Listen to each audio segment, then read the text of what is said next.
Hey guys, welcome to Squadron's Wednesday Night Live.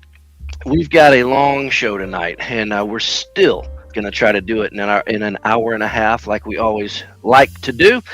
That may or may not happen. We might run a little long, but we'll see. But because of that, I wanted to go ahead and say hello to everybody as much as possible during this little 5-minute countdown clock. So, Wayne, first in the room tonight. How are you, buddy? Counting down to the Nationals. Yes. Well, I'm ready because I'm excited, but as far as business-wise being ready, not a chance. But that's how we roll. We'll be working on getting ready until about 5 minutes before we leave. Kind of is always how it happens. But that's all right. It's good to see you tonight. Matt, good to see you tonight. We've got some amazing models to see for sure. And there he is, Frank. Good to see you tonight, buddy. It's party time indeed. And he says, is the exclusive kit a sob? No, I'll just go ahead and tell you it's not. We're not going to tell you yet. We'll be showing that off here in just a little bit, but I can go ahead and tell you that one's not going to make the cut this time. Maybe next time. Ken, good to see you. The McConnells are here. How are you? Good to see you, Mark. JL out in San Francisco. Good to see you tonight. Danny, good to see you, buddy. Hope you enjoyed the show that you were at this past weekend. Looks like it was a good time. Can't stay awake. Well, he might not even be here anymore. That's all right. We'll see you next time, buddy. Looking forward to seeing all the new stuff. Any idea on your UV glue? Actually, yes. That is one of our new products that we'll be talking about later tonight. But it is done. It's here, and we'll have those at Nationals. Cronin, good to see you tonight, buddy. Raymond, how much would the clear parts for a Hobby Boss Invader be if available? Getting replacement parts is sometimes a tricky situation, but if you want to send me an email at info@squadron.com, I can point you in the right direction as to how it's supposed to work, and we'll keep our fingers crossed. Maybe we can get you some of those. Miles, good to see you tonight. Randy, good to see you. Veritas is here out in LA. Are we all ready for the Nationals? Absolutely. It's going to be a good one. Kid Owens here. Good to see you. Jason, good to see you tonight. And Arnell. Rob, yeah, 2 weeks off. Missed you guys. It's going to be fun tonight. I'm glad everybody's here. Hey, Rob got his new Mobius airbrush. Awesome. You're going to like it. Derek, good to see you tonight. Skip, absolutely. Hit the thumbs up, guys. We'd appreciate it. Byron's here. Dave is here. Two Hands, good to see you tonight, buddy. Hey, Arnell, thank you for the birthday wishes. I appreciate it. Hey, David, headed up to EAA Air Adventure. Going to be a good show. Charles, good to see you tonight. Ed, did I get your emails? I can't say that I recall them, buddy. If you don't mind resending those to me, I'm very sorry I missed it. I hope it was not a triathlon for tonight. If it was, I'm in it up to here. I apologize. Lee, it's good to see you. Bill, hey, here's Jeff backstage. Rick and Michael, the Rohala. Rob Danielson right up the road. Good to see you tonight. Cool Rule, how are you, man? Fred, David Moore, William, there in Hampton. Hey, there's the 8 Bells old man. How are you tonight? David Enders is here. Gary's with us. Dave Waples. Stuba Drew, good to see you, buddy. Lance is with us. Everybody's here tonight. Well, that is my cue. So hello to everybody else. Thank you for being with us, and we'll see you in just a few.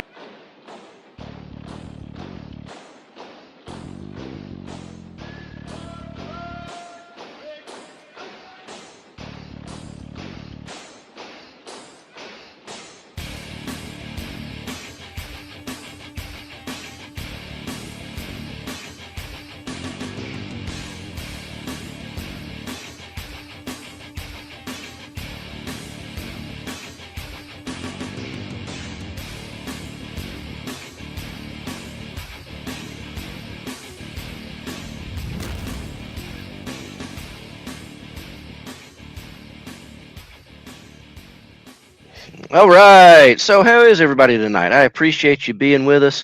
I am sorry that we were off the last 2 weeks. We just had quite a bit going on, to say the least. But that's okay. We're back now, and I've got so much stuff going on here in my model room.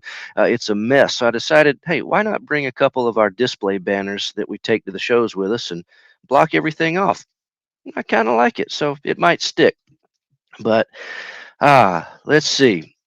Said hello to everybody. Thank you for the birthday wishes, everybody. Yes, it is my birthday. And here we are. And like Frank said, it's party time.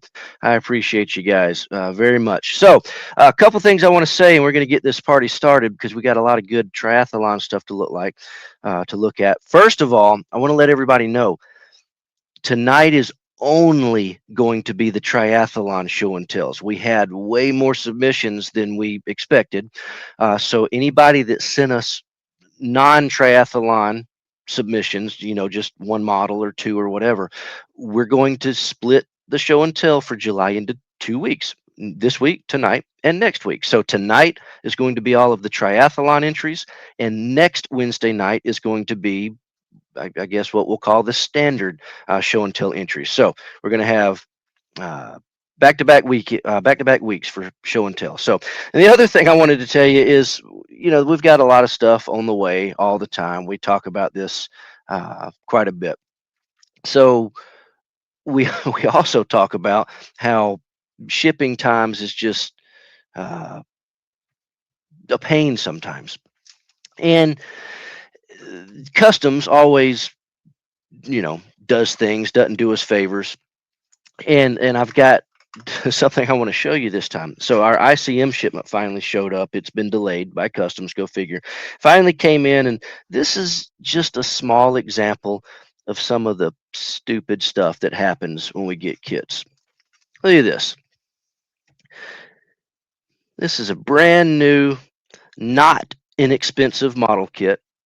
Customs decided they need to go through a bunch of them. And to let us know that they in fact went through them all, they decided that they would put this tape on there for us.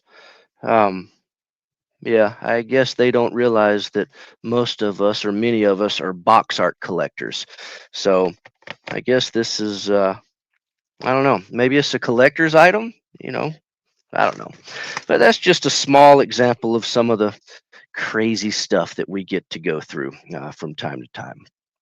But it is what it is. Let me pull my buddy Jeff in here. How are you, man?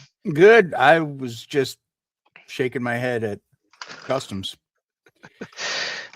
Yeah, well, it's one of those things, and other things break. So later tonight in the show, when we show off the National as exclusive, we've got a little slideshow prepared with some cool pictures, and Keith just informed me that 11 of the pages in the book just disappeared, and I'm staring at it, and sure enough, they're gone. So Wow. yeah, it's always something. But hey, Keith did this kit that we've got. He built it. He's been building it for 2 months, and not only did it's fantastic. I can't wait for you to see it. He built it amazing. It looks good, but not only did he build it that quick, he also photographed and documented the entire journey and wrote an article to show us all how we can build our version when we do it. And his article is 100 pages long. Yeah, that's a So full-length feature book. I mean, it, that's it is. It is. Well, okay. All right. Let me take this opportunity. We're going to talk about several new items tonight okay. throughout the show, mostly towards the end of the show. But talking about a full length feature book about how to build a model. Mm. There's a certain book. It's not a new book, but No. it's kind of close to us, especially you. Well, I And mean, we're going to to have. us. That's true. We're going to have a limited supply of them at Nationals. Mhm. Why don't you tell us, a little bit about what we're going to have there? Well, I did a how to color World War II airplanes coloring book, and Sponsored by Crayola. yeah, crayons. So a couple of years ago, I guess it was a couple of years ago. How far back is it now? I actually have to look because I have no sense of time anymore. 20. God, has it been that long already? 2020? Well, anyway, I wrote this book, Okay. Modeling British Aircraft of World War II. And we have 2 cases of this book that will be available at Nationals. And then any surplus copies that we have left over after Nationals will be put on the website. If you come to the Nationals and you buy a book, it'll be autographed, personalized. If you buy a book via the website, it'll be signed, but obviously it won't be personalized. Well, that's pretty cool. I'm glad that we were able to get our hands on some of those, because you've talked about that book from time to time on Wednesday nights, and Yeah. so it's going to be neat. It'll be neat to Well, see. it's a great book. I mean, obviously they had intended me to do a whole series. They wanted me to do modeling American aircraft, modeling German aircraft. And after I was done with dealing with them on the first one, we just decided to not pursue the series. Right. But the book gives you a really good general overview and mindset. It's a great book if you're getting back into the hobby, Okay. or if you're a beginner in the hobby and you want to expand your skills, because each of the stories that are in the book kind of focuses on different things. One story is just basics. The next story is scratch building, painting, weathering. There's a whole series of different stories that are involved. The beauty of the book is that it doesn't really matter what you build, because the overwhelming majority of the techniques are kind of universal. Yep, that's one of the cool things about modeling. If you have the opportunity to listen to somebody that's good at what they do, like later tonight, for example, this model kit that we've got. I just want to clarify this, just so you know, because everybody wants it to be whatever they want it to be. You saw what Frank wants it to be, of course, and we're not going to please everybody. It's not going to be, everybody has kind of already figured out that it's some sort of a 48 scale aircraft, Right. and that is true. So if you don't build 48 scale aircraft, then you're already out. But the cool thing about this particular subject is Keith, what he's done with this model, the techniques that he used can be applied to other types of modeling. So anytime you have the opportunity to see somebody that's really good at what they're doing, even if it's not your particular genre or cup of tea, so to speak, pay attention if they're really good at what they do, because what they do might translate over into your genre. So, Absolutely. Yeah. yep. So, Uh, looking forward to seeing your book, Jeff. well, thank you. And I'll make sure I set aside a copy for you. Okay, well, I appreciate it. And guys, I hope that I sound okay tonight. My main microphone broke, so I'm on a headset. I think somebody made a comment, Jeff, that your volume could use a slight increase. I boosted it a little bit Okay, in the good. And software. I'm at max volume, so hopefully all is going to be good. I want to go ahead and pull in. We got a couple other guests with us tonight. We have who used to be Pink Man is no longer Pink Man. How are you, Ben? Yay! Hey, I'm good. How y'all doing? Your new camera looks great. Notice he called you Pink Man and not Orange Man, because if we called you Orange Man, half of our customers would revolt. Well, Yeah, Come on, that was a good joke. there you go. Well, Pink Man, whatever. There Hey, you go. now you're just normal model man. There you go. I don't know if I can handle that. Well, how's your foot? It's swollen and hurts, but it's good. I'm So making it. so let me tell everybody this. We've got a lot of announcements that we're going to make later tonight, and most of the announcements are not really new. We've been talking about a lot of this stuff. There are some that are new that you've never heard of. Brand new. Oh, yeah, brand new. But a lot of these are things that we've been talking about for a while. We finally have all the bugs worked out. And do we have enough of them to just open the gates and let you buy them? No, but we've got a few of most of them ready. We're going to be premiering them, showing them off at nationals, and then we'll figure out how to make enough of them afterwards. We've had a lot of, I guess we'll just say, personnel changes at the warehouse recently, and a lot of changes in what we used to call 3D land. We're going to come up with a new name for it now, and we found out that there was a certain guy that was working with us that's an excellent 3D printer. And he happens to be sitting right there below me on the screen. He walks in one day, he's like, I know how to do all this. Like, oh. So we put him in charge of it. And said, all right, well, look, you do it, you deal with everybody, you figure it out, so I don't have to worry about it. And then he went and broke his foot. And then So I went and broke my foot. yeah, Yeah. then you went and broke your foot. The doctor won't let him come back to work until he gets his surgery. So it's been one thing after another. And if we don't laugh about it, we'd cry. So we're going to laugh about it, and we'll get some things out as soon as possible. But we do have some cool stuff to show you tonight, like this fun guy. Anybody know what that is? It's a boat. It is a boat, 350th scale.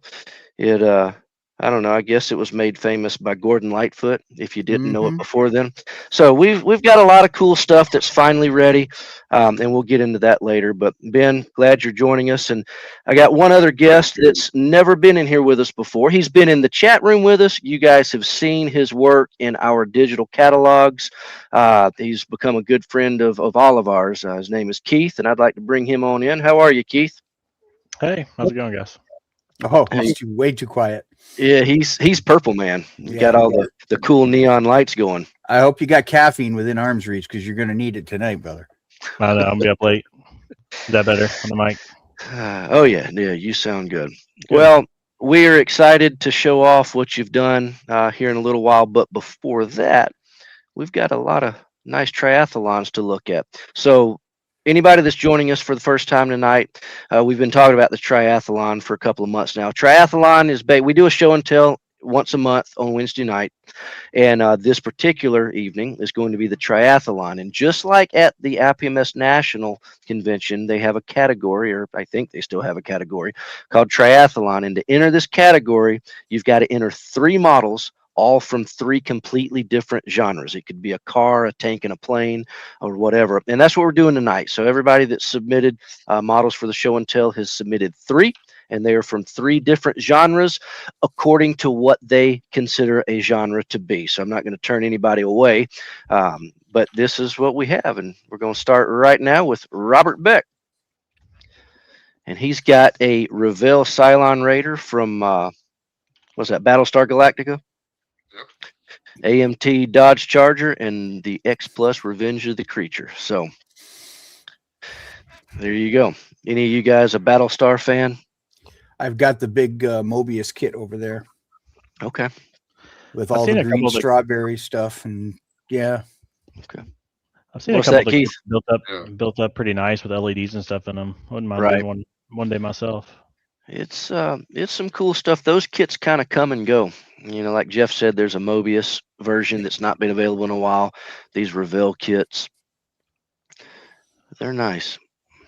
Yeah, I Didn't built the that come Revell out? kit a long time ago. It was not a nice kit, or not a pretty build, I should say. Yeah, these came out by AMT at one point too, didn't I they? think, yeah. That looks nice. Oh, there we go. And there's his charger. Yeah, I like that. Yeah, that's nice.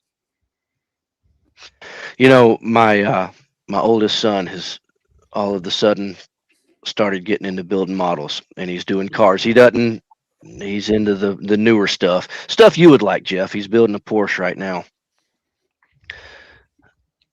So Good. it's Did you I say guess he wants to get a Skyline now? say it again. Didn't you say he wants to get a Skyline or a GTR or something? Oh yeah. Oh, and the good thing is he is a true modeler. He bought his first model. I mean, he's done some snap kits before, but he bought his first real model, as he called it. That Porsche is a Tamiya kit, their new one.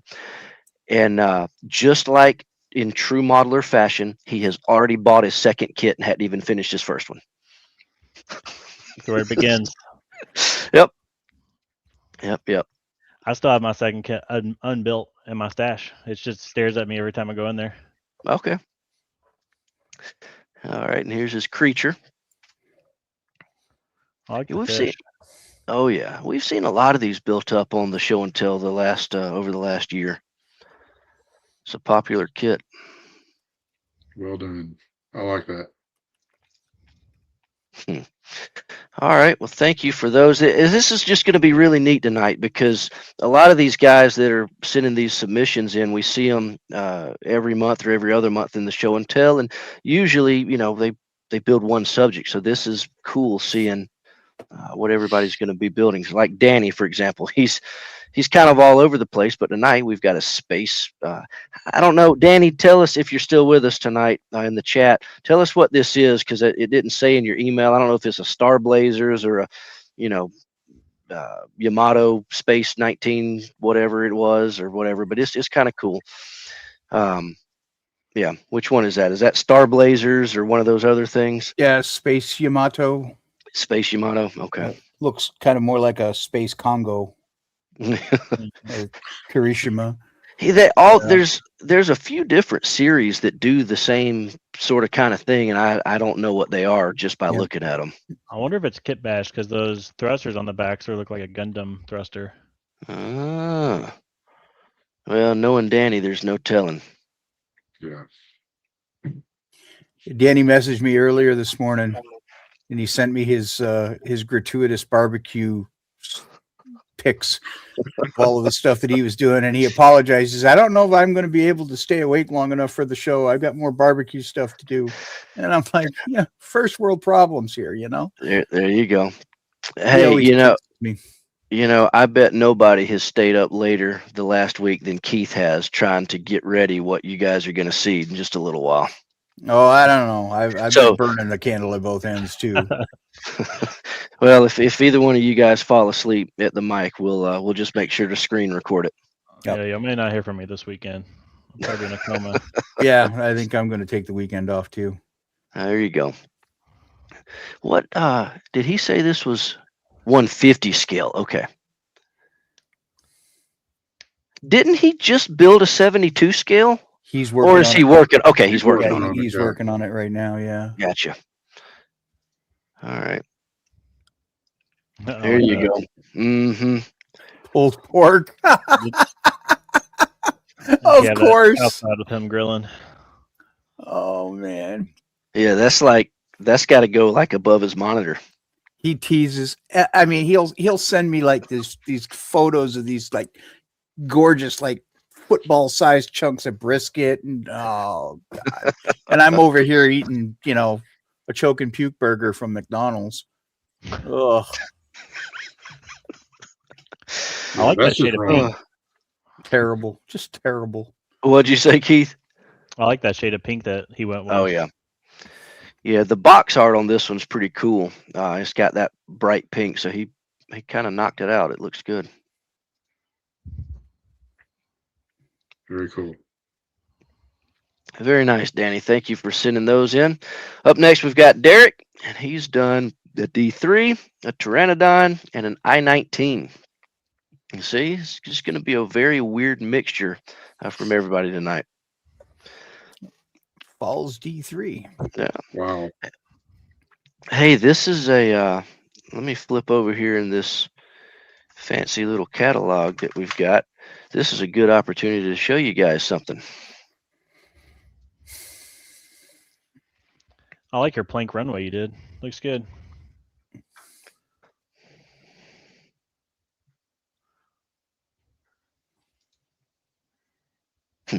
He's only saying that because he got a crash course in diorama building the last week. Yeah. he has an appreciation for guys that can do this now.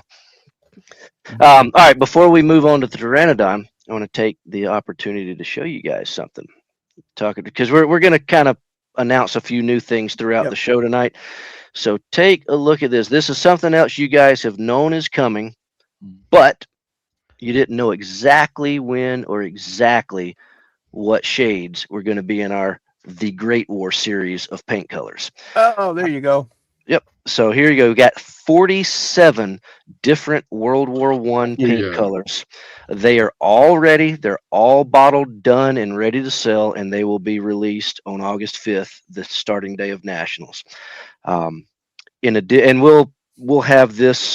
This is going to be posted later tonight after the show, so you'll be able to come in and look at the list. And then over on the left, we have a few non-World War I colors. We got 4 new U.S. colors in the aircraft line: insignia yellow, dark dull green, air defense gray, and the bronze green number 9 that you guys already knew about. And if you're a part of our P47 group build, you received a complimentary bottle of that to paint your cockpits with. Correct. We also have a couple of new colors in the Star Wars line, or the Space Wars rather. The Land Speeder is coming out in 1/12 scale. Ben has built one of those recently. You guys will see that next week for the show and tell. But we've got the light color and the dark color that goes on. There's kind of a tannish pink wannabe looking color. We got 6 new Luftwaffe colors. Jeff, correct me if I'm wrong, but these are late war Luftwaffe. Well, they're 43 to 45 colors. Okay. But they are 2 different, and you'll notice if you look at them, there's RLM 80 and RLM 82 and RLM 83. So these are late war colors, and for decades, literally decades, there was what we're going to call the legacy interpretation of the color. So when you go back to the Merrick books and some of the early, like the Monogram books, they focused on what they considered to be the legacy colors. Everyone built those, everyone used those particular colors. No one really argued. Years have gone by, more research has been done, more research has been uncovered, and we have actually learned that those colors were not, the legacy colors were not accurate. So and they're still arguing about it. It's never, so rather than pick a camp, we just did both colors. Gotcha. So SC 311 is RLM, the 81. legacy interpretation of 81. Yep. And 312 is the modern interpretation of 81. 313 is the legacy interpretation of 82. 14 is the modern interpretation of 82. And then 83 has actually been recently discovered that it was actually a blue and not a green. So we have done that color. Cool. As well, using the modern interpretation. Yep. Well, it's going to be good. And if you're wondering why we have white and black there, it's because for whatever reason, it did not cross our mind to bottle up just regular old white and regular old black, except in our large sizes. So we now have that as a part of our universal colors too. Yep. So there you go. Now let's get back to this show and tell. This triathlon here is this is a cool kit. You know, Tamiya did one of these recently in a smaller scale. Yep. But this old Aurora kit is a pretty big kit, and it looks really cool. I like it. Does Very cool. You know, does Atlantis have this tooling? You know, they're redoing a lot of the old Aurora stuff. I don't recall seeing it. Let me take a look. Hey, look at that. We're going to check out his I-19 while you look for that.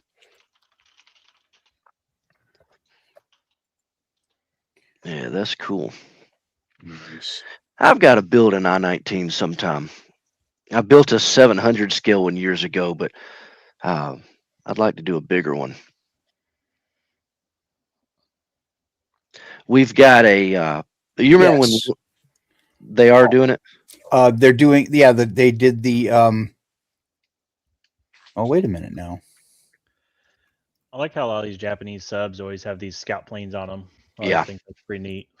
It is, and these subs are huge. We've got one of the old Lindbergh kits on display in our shop, and we've also got a Type 7 U-boat.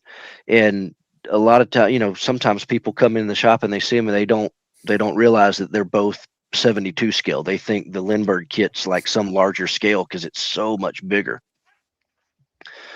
But it's neat stuff. Mm-hmm. Very, very cool. Oh, there you go. There's all 3 of them in the picture. I like that. Wow, that Pteranodon is bigger than I thought it was. Yeah, that's what I was thinking. I'm trying to. I don't know where they have it listed on their website. Hey Jeff, what plane is that on the Stephen Rayson's asking? Probably an ALF. Okay. Yeah, I think it's an ALF. ALF. Well, cool. That was nice. Up next, we've got Rob Danielson, and this is a good example of what we don't normally see from somebody. Usually, we see either 35th scale armor or 350 scale submarines from Rob, but tonight we've got an ATST from Star Wars painted in Africa core as a what if, 72 scale F4F. I don't know if we've ever seen a plane from Rob, and we've got a 35th scale kit as well. So let's check this out. Now, Ben, you've done something like this, hadn't you? A what if Star Wars kit? I'm going to be doing one. Yeah. Well, you did one of the fighters or something in like I've got an Navy X-wing steam. I'm going to do in Yellow Wings. That's what it is. Okay. It looks good.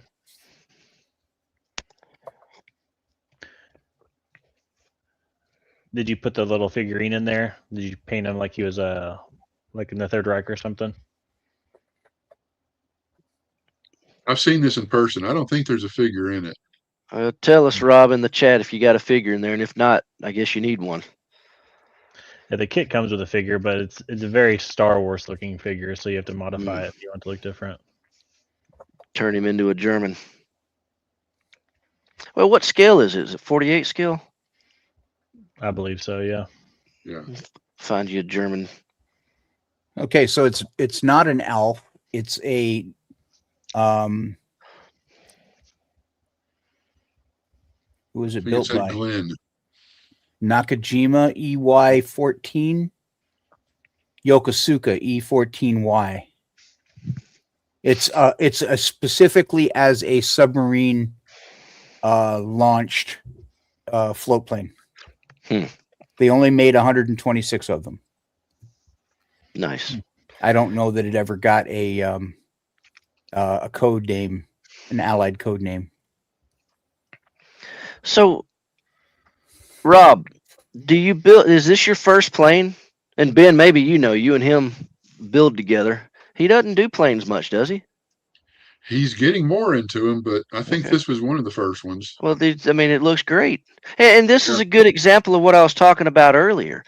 If you know modeling techniques in general, those techniques can be applied to other genres. So just because you've never built a plane before doesn't mean that you can't build a plane and make it look good. Rob's done a great job on this one.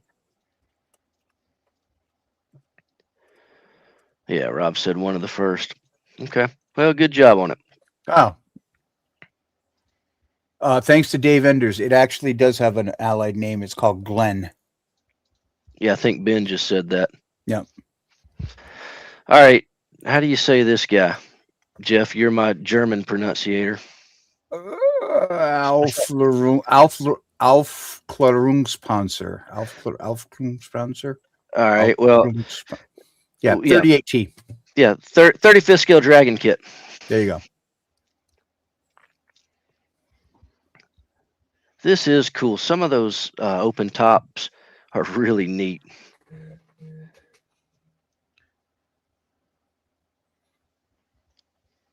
Oh, and Rob, you mentioned earlier about CV6. I'm very happy that it was able to find its way into your collection.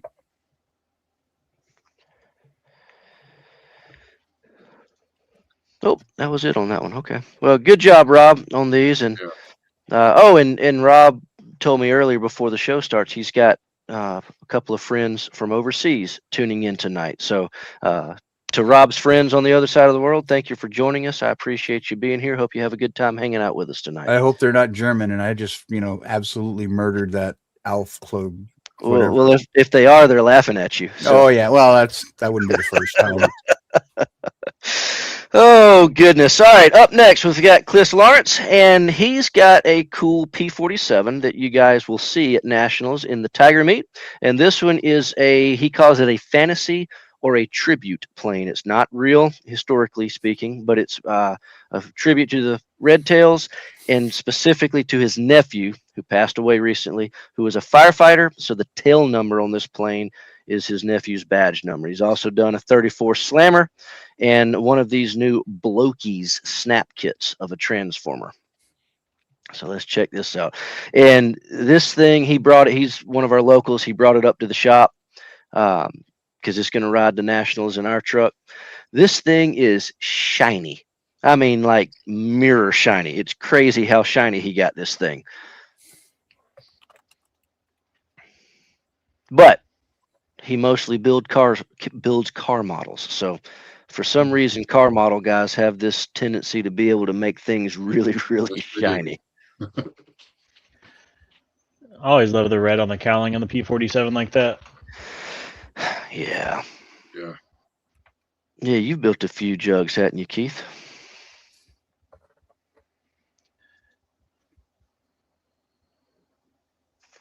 You know, really, from a historical perspective, I'm very surprised that they didn't put the Tuskegee fighter groups into P47s. I'm very surprised that they transitioned them from P40s and P39s directly into Mustangs. Well, this is a cool way to do this. Yep. So great job on that, Chris.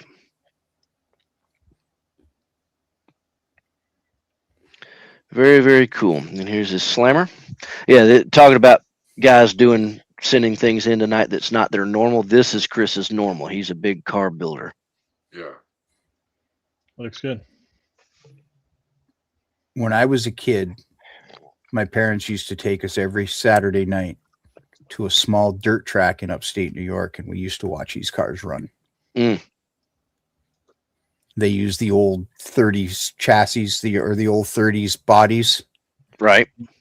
Yep. Fun times. Everything Chris does, it's great. Oh yeah.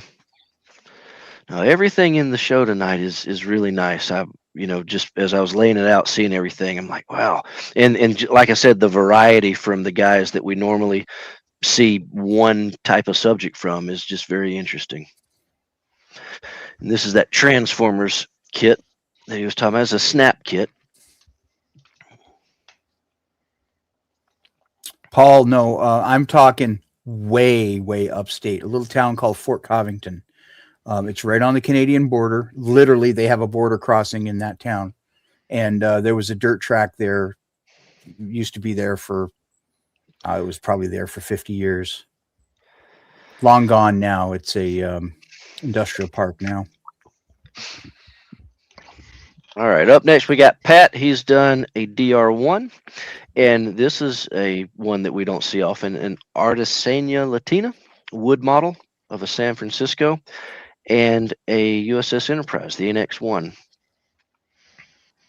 So, yeah, there you go. More World War One. It's a good night. See, here's some of the German purple. Well, mauve. Yep. Yeah, get all technical on me over there. Well, you know. No, you're right.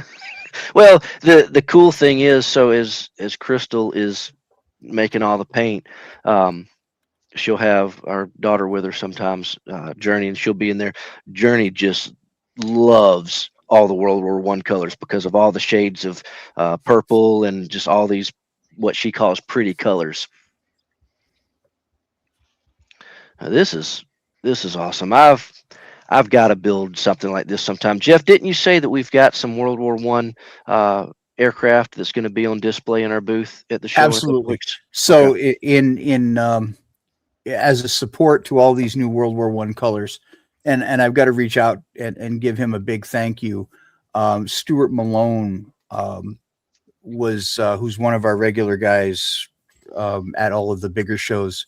He was very instrumental in getting the research down. So before anybody asks, well, how do you know that that's the proper color?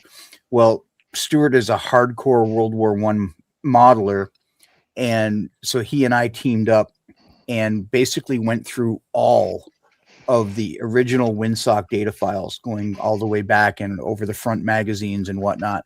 And anytime that there was a conversation about colors, we started matching to Methuen codes. And so these colors are a consensus of all of the research that the entire World War I community has done over the last 100 years. And I want to thank Ron Smith too, who's another one of our local guys, because he actually managed to uncover original paint chips at the U.S. National Archives, which we then replicated. So, insofar as us being the definitive experts on that shade of green or that shade of mauve, we are looking at a general overall consensus from the World War I community. Yep. When you know the right people, getting answers is a lot easier than trying to go on it your own. Oh, so to answer your question, yes, we are bringing some built-ups of models that we have used these colors on to show off the work, and I will actually have a couple there as well. Very cool. Going to be Stuart neat. will have a couple, and yeah, It's going to be good. All right, so check this guy. This is something that I have never done, and it intimidates me too much to think that I even want to try. The guys that do these just blow my mind. It's a whole different world. Yep. How about you, Keith? You ever going to tackle anything like a wooden ship? No, I was actually having one of those like late night YouTube sessions about a week ago, and I saw somebody working on one of these, and it got to take a half a year about all the drilling and chiseling, and it's just amazing. Half a year is quick. Yeah, that's very quick for those. Yeah. All that rigging, that would be a nightmare to me personally, but it's really, really great job on this build for sure. Yep. These are just fantastic. Yeah, I'd love to be able to do one. I just can't. I don't have the patience for it or the time. I've done 2 in my lifetime, and I would never ever do another one again. What's the hardest part? The fact that you start with a box of wood. Yeah, basically you know when you buy a Tamiya airplane kit, you open it up and there's the fuselage and there's the wings, and when you open up one of these kits, you literally get a box of lumber and a set of plans, and you know, for those of you going way back, if you remember Micromark out of New Jersey, they were a tool manufacturer.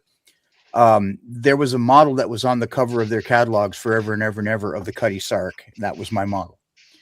And in fact, if you still get the Micromark catalog, although we'd much rather you buy tools from Squadron, you flip through the pages and there's always some guy, you know, who's holding a paintbrush or he's holding a tool that has no bearing whatsoever on the model itself. It's like, why would you be using that on the model?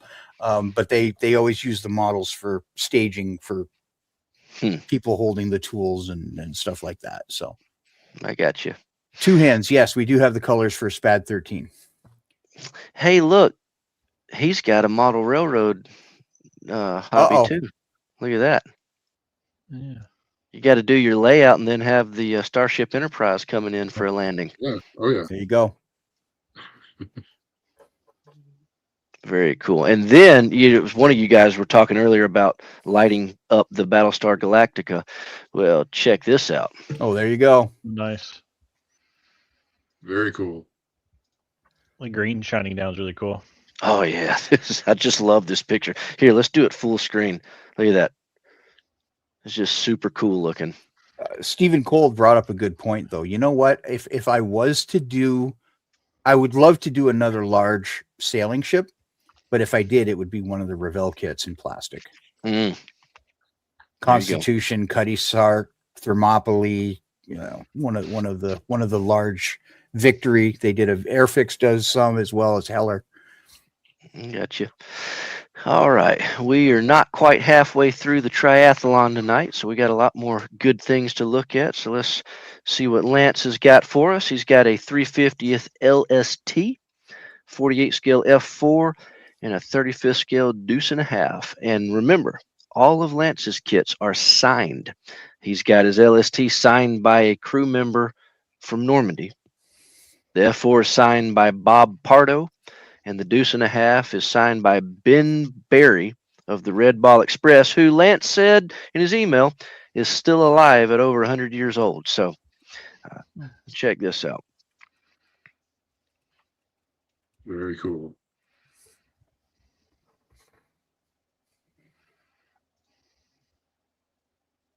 Is that's the AFV Club kit, right? It is. Yep. Yeah.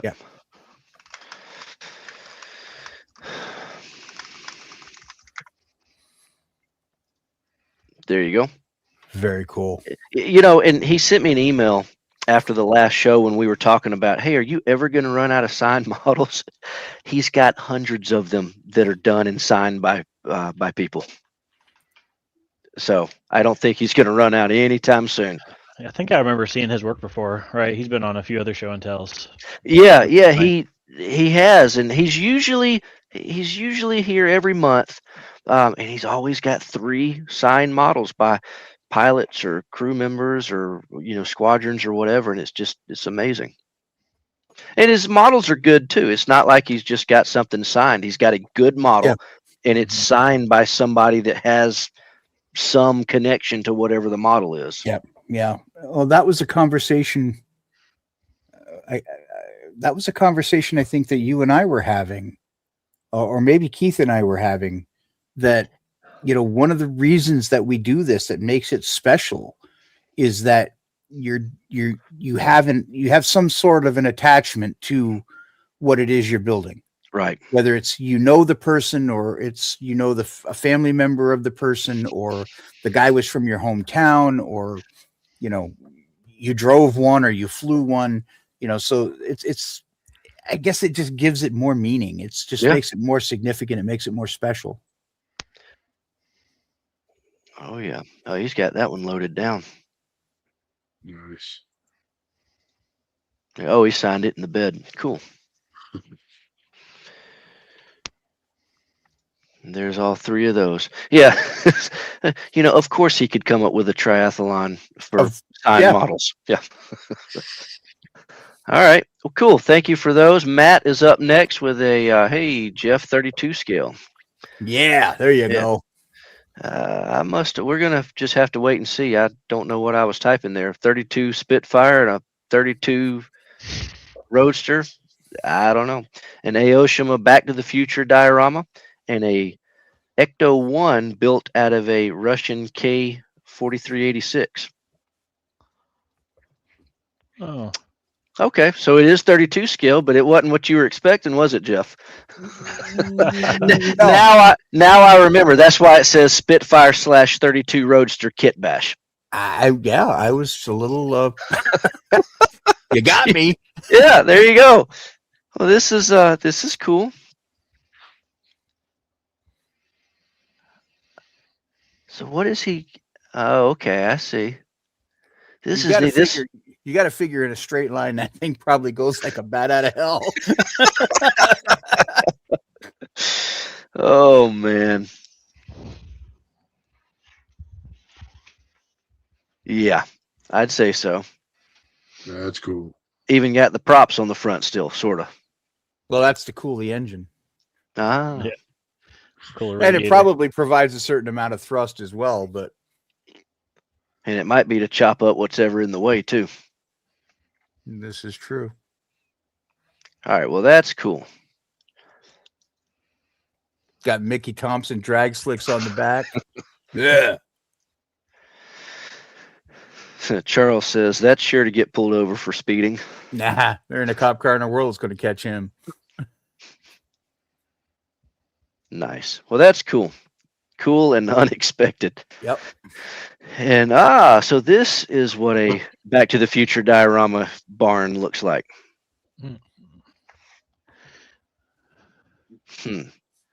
That's kind of cool.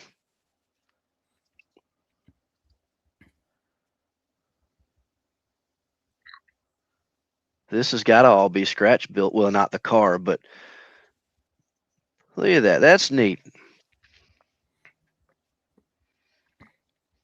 We've got a local guy built some models in their own display in our shop, and he did something not at a barn. It's like in a junkyard, but he's got the 1966 Batmobile, and it's the same concept like this.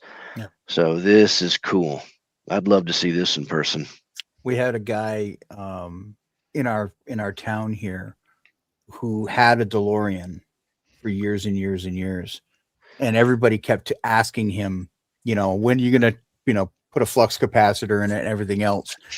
And I'll be damned if he didn't go out and buy a second DeLorean and turned it into the movie car. Really? Okay. Yep. So now he and his wife go to the car shows, and he's driving the Back to the Future DeLorean, and she's driving the stock DeLorean. That's funny. Very cool. All right. Well, if that wasn't interesting enough, his third submission is the Ghostbusters Ecto 1, but not in the way that you're thinking. That's definitely an upgrade from the old. Was it a Caddy? Yeah, station 69 wagon? Caddy hearse. We That's believe wild. you. That's cool. I like that. See, to me, this is what it's all about. This is about, just laughing the entire time you're building because you're having fun with it. I mean, that's what it's supposed to be about. That's why it's a hobby. Oh, the cool thing about all three of his submissions is nobody can tell him that he's not accurate. Nope. Because it's only based on what's in his mind.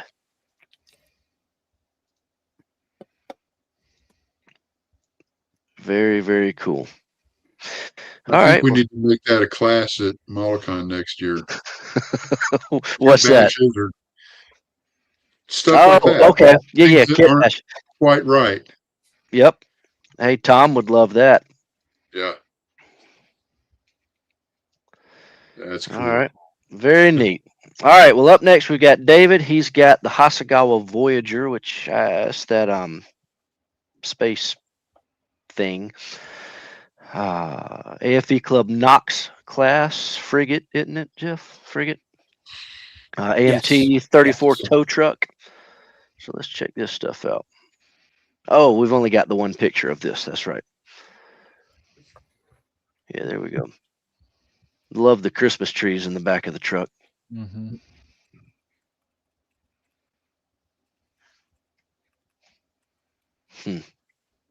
What's that standing on the Voyager base? Is that a little alien?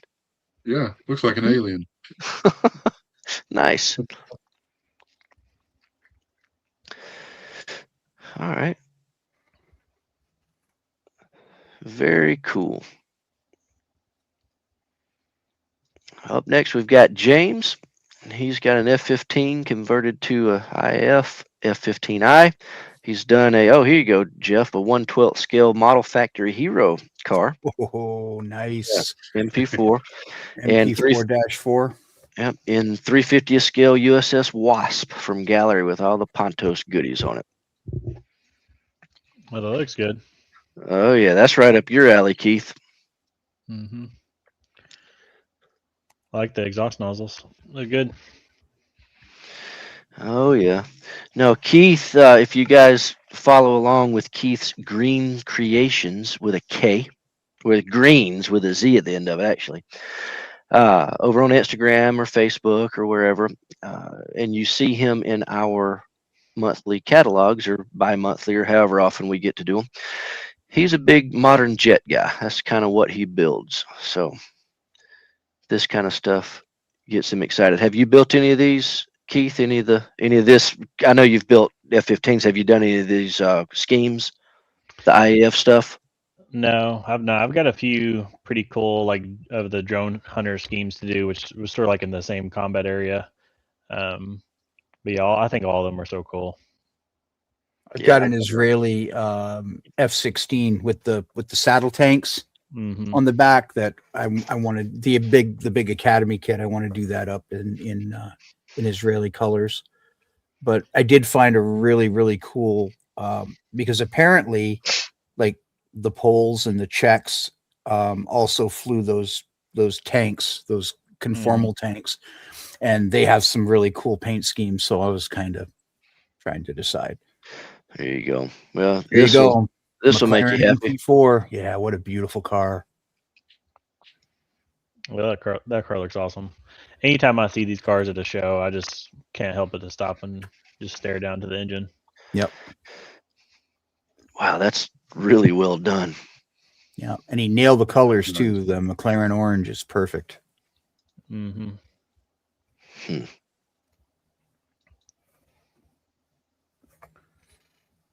I like how you have it displayed open that way as well. Well, yes, because if you put the top on, you can't see what's inside. You know a little bit about that, don't you, Keith? Yeah, we'll all know about it here in a minute. Yeah. Yep. Hint, hint. Everybody's thinking it's a modern jet for our Nationals exclusive now. All right. Oh yeah, here you go. Yeah. Anytime you do anything 350 scale and you do all the bells and whistles from something like a Ponto set, it's nuts.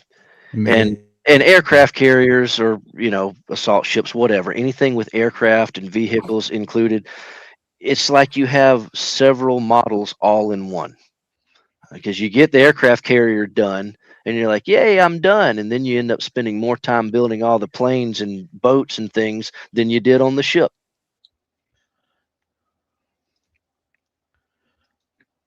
That looks That very is very nice. well done.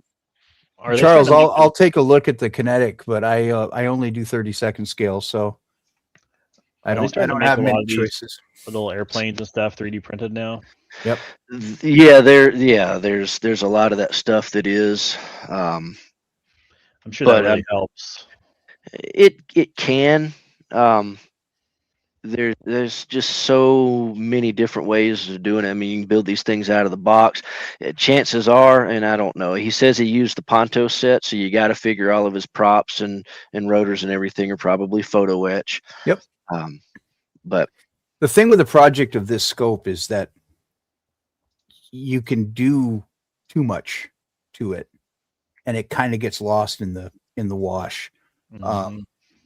I know a couple of guys who have done carrier-sized ships and done the full hangar deck and everything else, and 100 hours doing the girders on the hangar deck roof, and the only way you can see it is if you kind of look up through the elevator, the flight hangar deck opening there. But yeah, I mean, these Ponto sets, KA sets, all of these, they give you so much stuff. Yeah. Rob says all three were fantastic builds. I recommend we ban him. What's wrong, Rob? Is he making the rest of us look bad? That's what happens on show and tell night. We all get inspired, Yeah. and Yep. but it makes us better modelers, or at least it makes us want to be better modelers. So Yeah, for sure. Well, Anytime I see a ship like that, it just makes me like, I need to go buy ships every Yeah. time. there you go. We can help you with that problem. That is I true. know.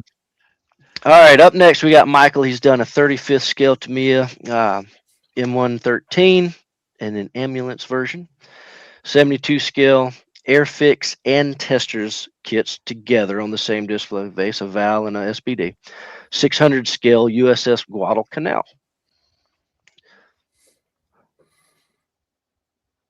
Did you say that was 35th scale? Okay. Yep. One of these days we're going to have to get, we say it all the time, Jeff, we're going to have to get a counter, and every time a Tamiya kit comes up. Yep. It's like every other 2 or 3 models is a Tamiya kit. And you know what you're getting. Yeah, oh yeah. And they don't fight you. No. You know, I think a lot of us are at points in our lives where it's like, I want it to be good, but I also want it to be the path of least resistance. And you want it to be finished.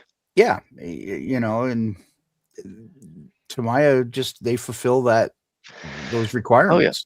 I mean, look what he did here. This looks great. Yeah. And speaking of Tamiya, just another little new item announcement. The super secret Nationals release from Tamiya that will be available in our booth starting at 1 or 2 o'clock, whatever time the show starts on Wednesday. We were getting a little nervous because customs, earlier I was talking about customs and their fun tape. Mm-hmm. Yeah, customs presented a problem, but pretty sure that problem has been resolved. So we are on track to, fingers crossed, hopefully have those in the booth. And we know what it is now, and you guys are going to love it. And that's all I'm going to say. So here we go. Back to show and tell. You tease. Yeah, I know. I can't say anything. I'm sworn to secrecy. Well, I know. I know. You haven't even told me. I know, because I can't, I can't risk it.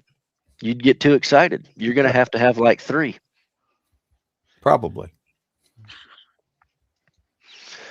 Look at that. See, he figured out a way around the system. I said it was 3 models. He submitted 2 in 1. There you go. That's kind of what you did tonight, isn't it, Keith? For your triathlon, yours is kind of 3 in 1, isn't it? Yep. All right. The markings on that valve, I think that's a Pearl Harbor valve. Yeah. Akagi? Know where that really is from? AI, it might be Kaga. I'd have to look it up.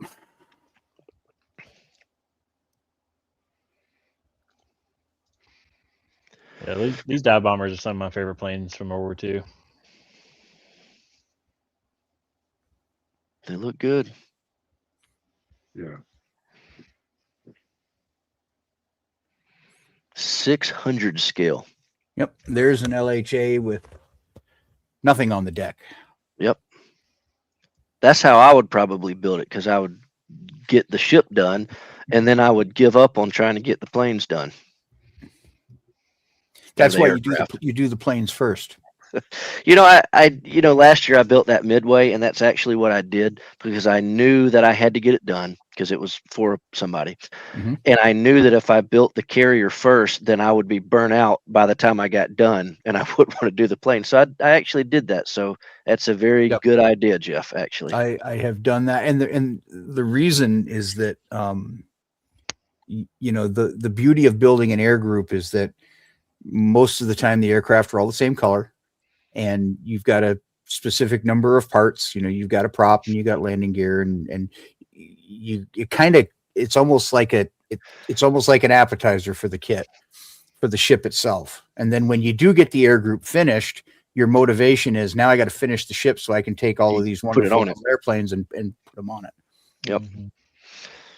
All right. Well, cool. Well, very good job on those. Up next, we got Wes Miller, and he's got a Godzilla for us to look at, a reimagination version. Godzilla. Yeah. I watched the newest one. Was it Godzilla -1? Okay. I guess that's the latest movie. And I just couldn't bring myself to listen to it with the English overdub. So I literally listened to the whole thing in Japanese and read the subtitles in English on the bottom. There you go. Definitely makes the that movie movie's better. good enough for it. Yeah. That Godzilla is a real monster in that movie. Yep. Look at this.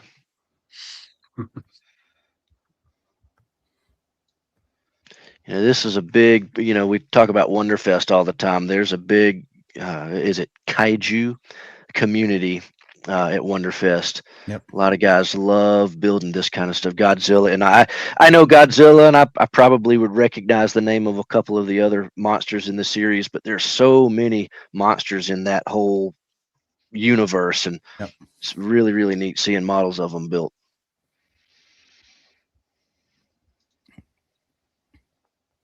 There's the box art. For whatever reason, Godzilla has historically had an affinity for rail cars. He loves eating trains. I don't know what there is about it. Maybe he's a train modeler. There you go. But I think every Godzilla movie that I have always ever seen, and I've gone back to when the guy was in the rubber suit, the original ones, he's always eating, like Ken says, he's always eating a train. Very cool. All right, and here, this is see, Keith, everything we're seeing tonight just leads up to what you've done. I love it when guys do a diorama and base it on a real photograph. And you'll see what I'm talking about later with Keith. But this is neat. I saw this earlier and I thought it's great. We get this from time to time, but Keith, I know you've done it. What about Ben? What about you? I mean, you see a picture and it inspires you to create a model based on the picture? Right. That's what I try to aim for. Okay. Mm-hmm. It's kind of like, Well, it does require finishing the model, but it's kind of like what you said earlier, Jeff. Lance builds models because he's got a connection to it, because he's got them autographed. He met the pilot Yep. or whatever.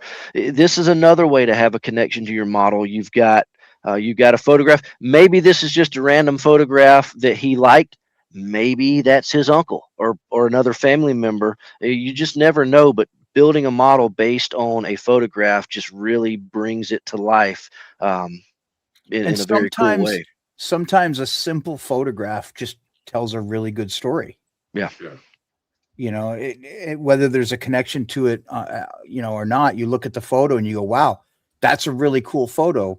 And then you start looking at the photo in more detail and you start noticing the things that are in the background or things that are going on outside of whatever the main focal point is. And all of a sudden it becomes a story in itself. Yeah.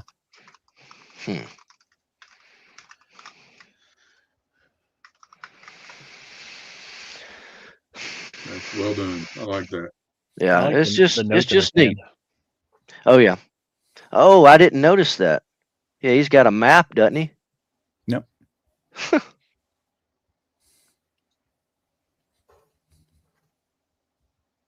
Very, very cool. Hey, Brandon, I got a question for you since it's your birthday. Oh gosh. Happy birthday, by the way. Thank you. I know everyone out there is curious to know, how's the Dora coming along?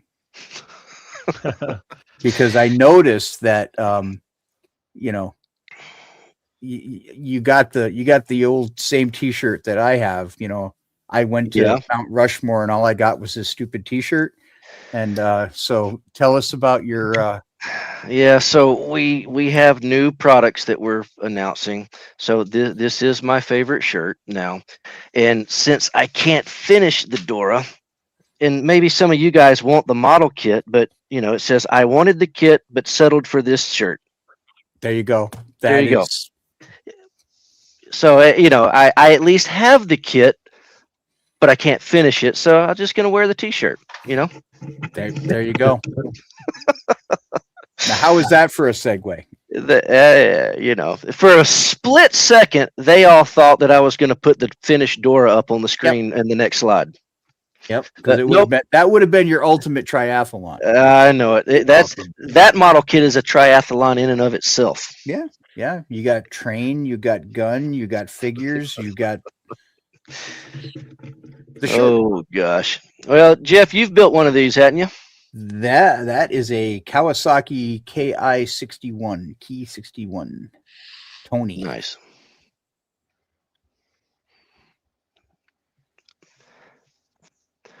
Very nicely done. One of my favorite Japanese designs. Yeah. And Keith, you're different than what you usually see. Yeah, well, I think it was Japan's only radial engine fighter or inline engine fighter. Everything that they did otherwise was all radial engine. But I think that the Tony was the only inline engine fighter that they ever built. Well, it looks good. Unless you count the Shinden. But, Dave is up next. David. He's got a West Virginia, a Spitfire, and a Priest. There's one picture of this, so we'll check that out for a moment. I love the Priest. Like the open top with the artillery cannon there. Yeah.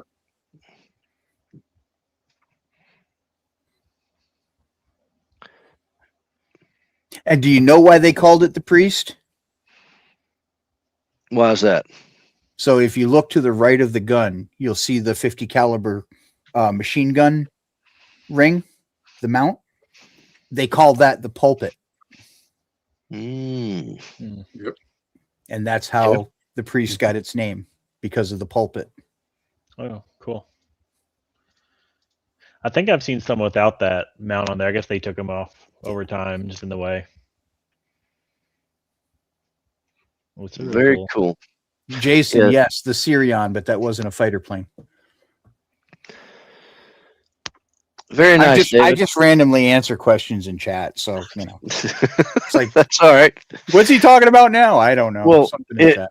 It was funny you mentioned the Shinden a moment ago, Jeff, because we've got one of those to look at here, 72 Oh. scale one. And you also mentioned the Godzilla -1 movie. Godzilla Yep. -1. Yep.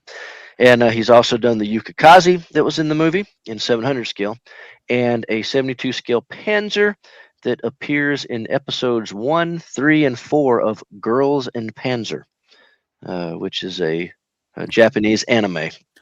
Okay, I was glad you clarified.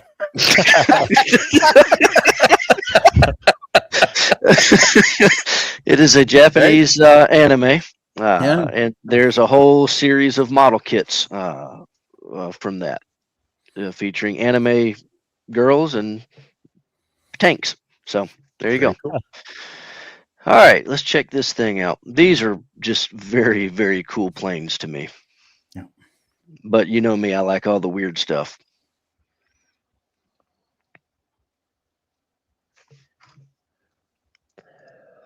They had I don't know if it was this one that he's built, but Hasegawa had a boxing of this with the Godzilla -1 on the front cover. Oh. When they came out, we only got like, I don't know, we might eat a dozen, maybe 2 dozen. We didn't get very many at all. They were very, very limited and very short ran. And very, very gone. As soon as they were gone within a day or two. Yep. That's cool. 700 scale. So one of the things that really did impress me when I watched the Godzilla movie, of course, they had the 3 destroyers that were involved, and then they had the Japanese heavy cruiser Takao. Me being the naval nerd that I am, they really did a good job on not only the sets that they used for the actual actors that were walking around, but the animation that they did was spectacular. The 3D designs and the 3D models that they used were very, very accurate. All right. Well, here's your Panzer from the Girls in Panzer series. Thing. I thought there'd be girls. Yeah. Kind of disappointed. Just Panzers.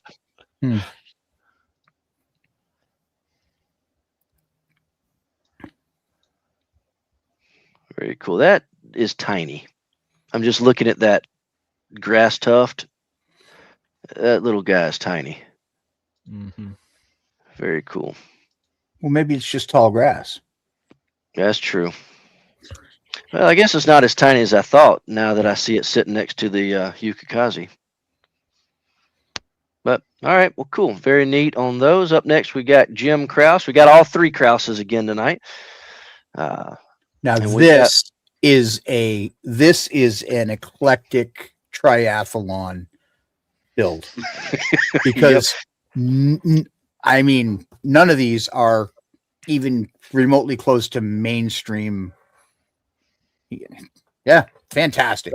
Well done, Jim. Well done. Without even looking at them. Well done. Well, remember the Krauses. We got all 3 of them. And by the way, we got about 5 or 6 more guys to look at, and 3 of them are the Krauses. This is Grandpa Krause. Yeah, check that out. That's impressive.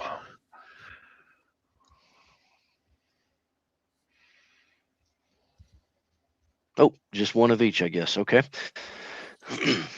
Look at that. It's cool.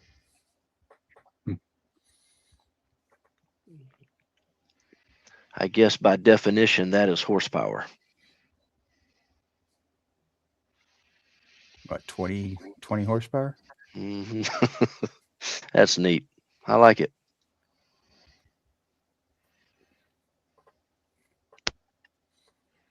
That gets an award for the most eclectic triathlon entry. Yeah. Oh yeah. I like the dull metal you used on the blimp or dirigible. It's not a blimp. It's a dirigible. I would have called it a blimp, Keith. Don't feel bad. Nah. I knew when I was saying my words there was a better word for it. I just didn't know that word. Now I do. So a blimp is a blimp is a balloon with a gondola hanging off the bottom, like the Goodyear blimp. A dirigible is a solid physical structure that's actually filled with gas bags. So when you let the air out of a blimp, it deflates like a balloon. When you let the gas out of a dirigible, it stays in its shape. Gotcha. I've read a story on the name for the blimp. They used to call them limps, and they were such a pain to handle. They called them bloody limps, and that's where blimp is supposed to have come from. Ah, Another bit of interesting. useless trivia. I thought it had something to do with your foot. Boom. Yeah, I okay. know he's gonna smack the daylights out of me the next time he sees me. Probably. Yeah. All right. I've Well, got so many comments. next up, we've got the dad in the three Krauses, Jeff. And I don't know why it's cutting the top of your screen off there, Jeff. I apologize about that. But But we get to see here, the good stuff. yeah, oh yeah, yeah. He sent me his layout himself, so I have not seen this actually. So I like the MiG.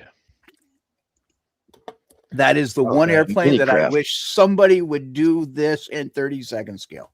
I knew that was coming. 32 nobody- scale. No, nobody- you're right. You're right. Nobody Didn't- does it in 30-second scale, and it's depressing. Didn't Wright Patterson just get a Fox bat? Aren't they restoring one up there? Yep. Yeah. Love to see And that. it's a single seater. It's not the UP trainer one, because they have one of those already. I think they have a 2-seat trainer. I just realized these are all 1/144 scale. Look how little that is sitting next to the paint bottle. Well, it's still a big airplane. even Oh, if it is, but it's- look at these little guys. yeah. Yeah. Ooh, now that gives me an idea. 1/144 scale landing craft. Yeah, that's what these were made for because Revell had that. Yeah, you Or can has see the it. picture in the background there. That's cool.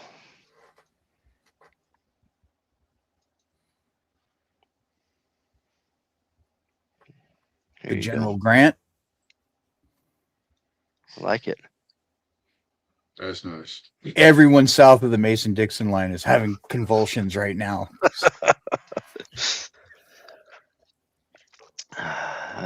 No, it looks good.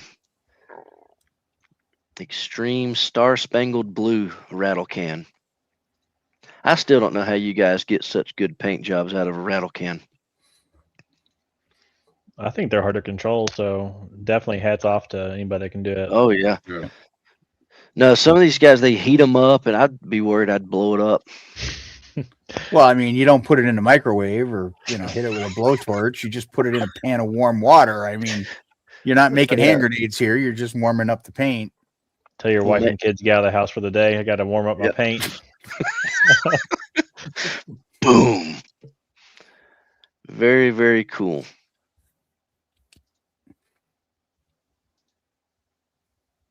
That is Nice. cool. Oh yeah, I like it. That's nice.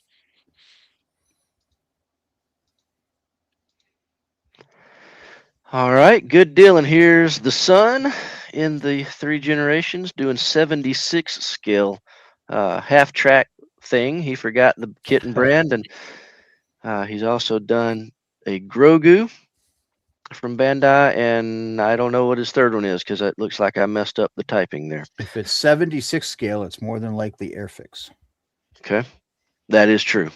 because everybody else did armor in 72nd.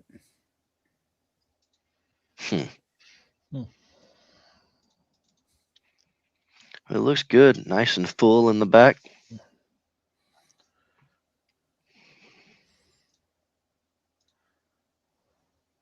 And that's the FAMO. That's the big one.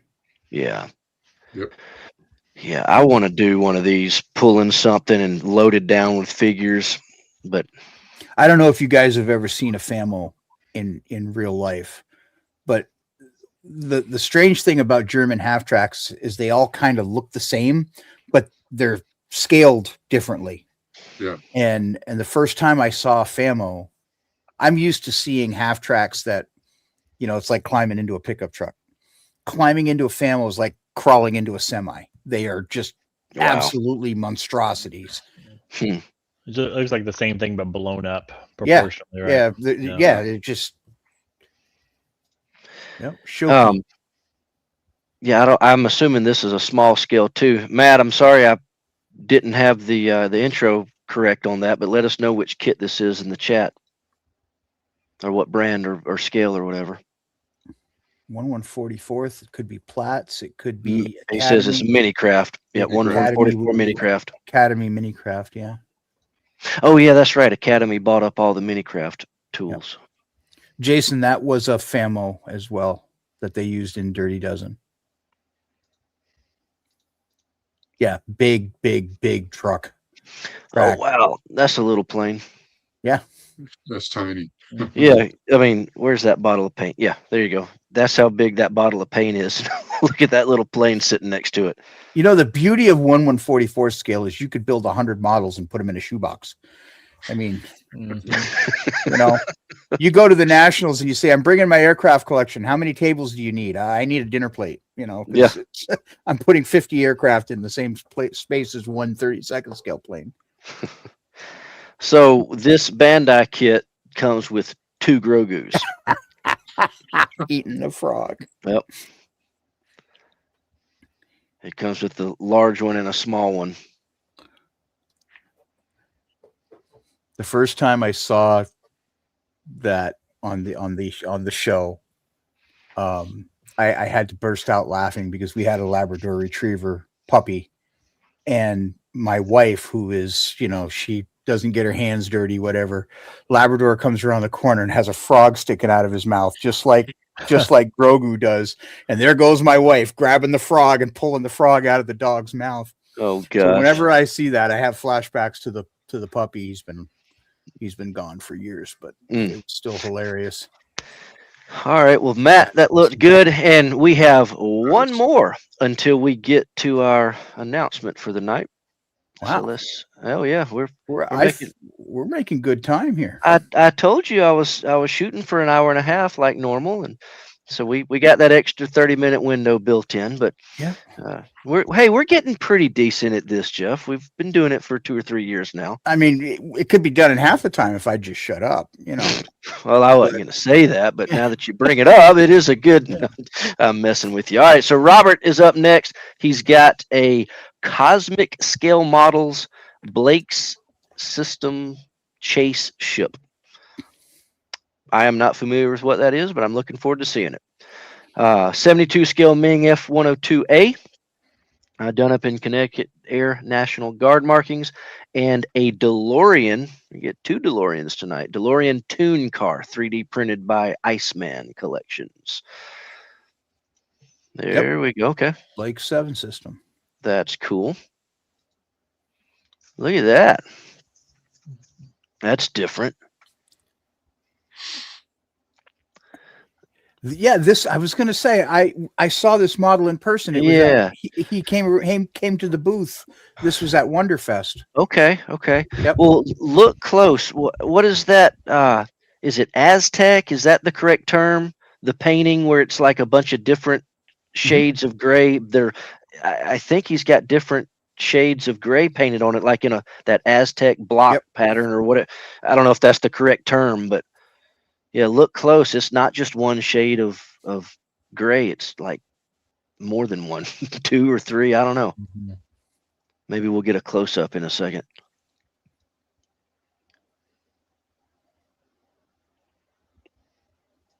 Oh yeah, there you go. There you go. There it is. That's Yeah, cool. I got to see this model in person at Wonderfest, and it was just phenomenal. He did a great job.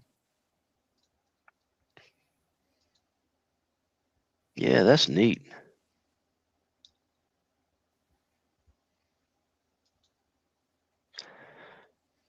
So is that, I can't tell if that's solid or translucent, or, I mean, it looks like it's meant to be translucent, like it's glowing, but however he's done it up, the effect is good. It's hard to tell if it's translucent or if it's like really glazed, almost like they do Gundam. Well, Yeah. Robert's commenting in the chat, so maybe he'll tell us. Hey, look, it was It's painted with true. squadron colors. Yep. Okay, Steven says it's supposed to glow, the real one. Okay, so that's cool. Well, I say the effect is spot on.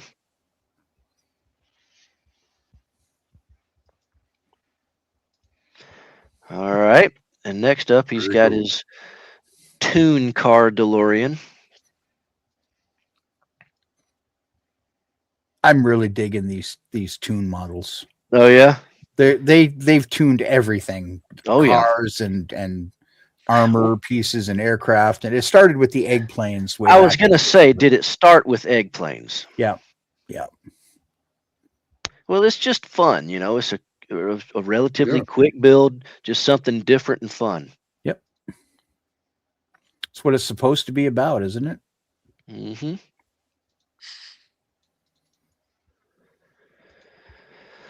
Need a little Tune Marty and Doc sitting next to it.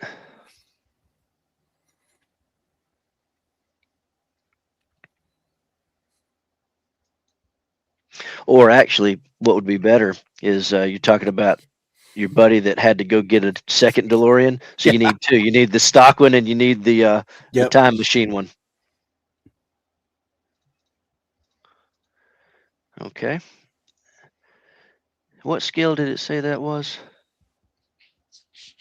72. I can't go back.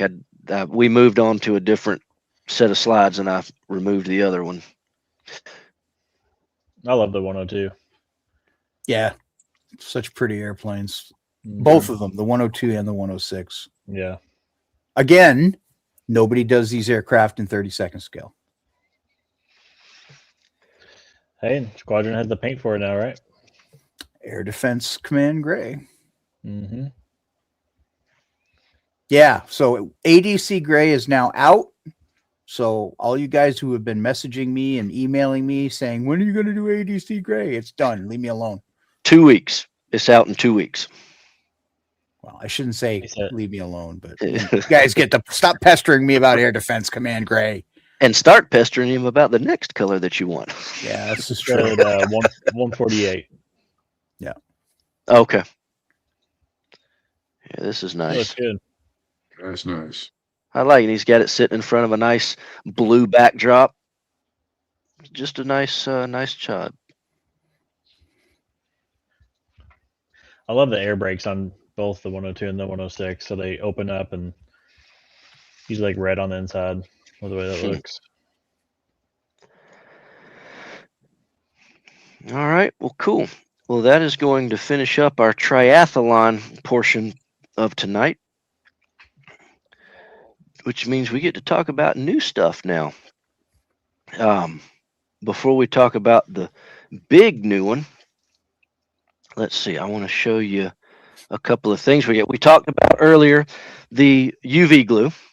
So we have this available in, we call it 3D resin weld, and we have it in gray and we have it in clear.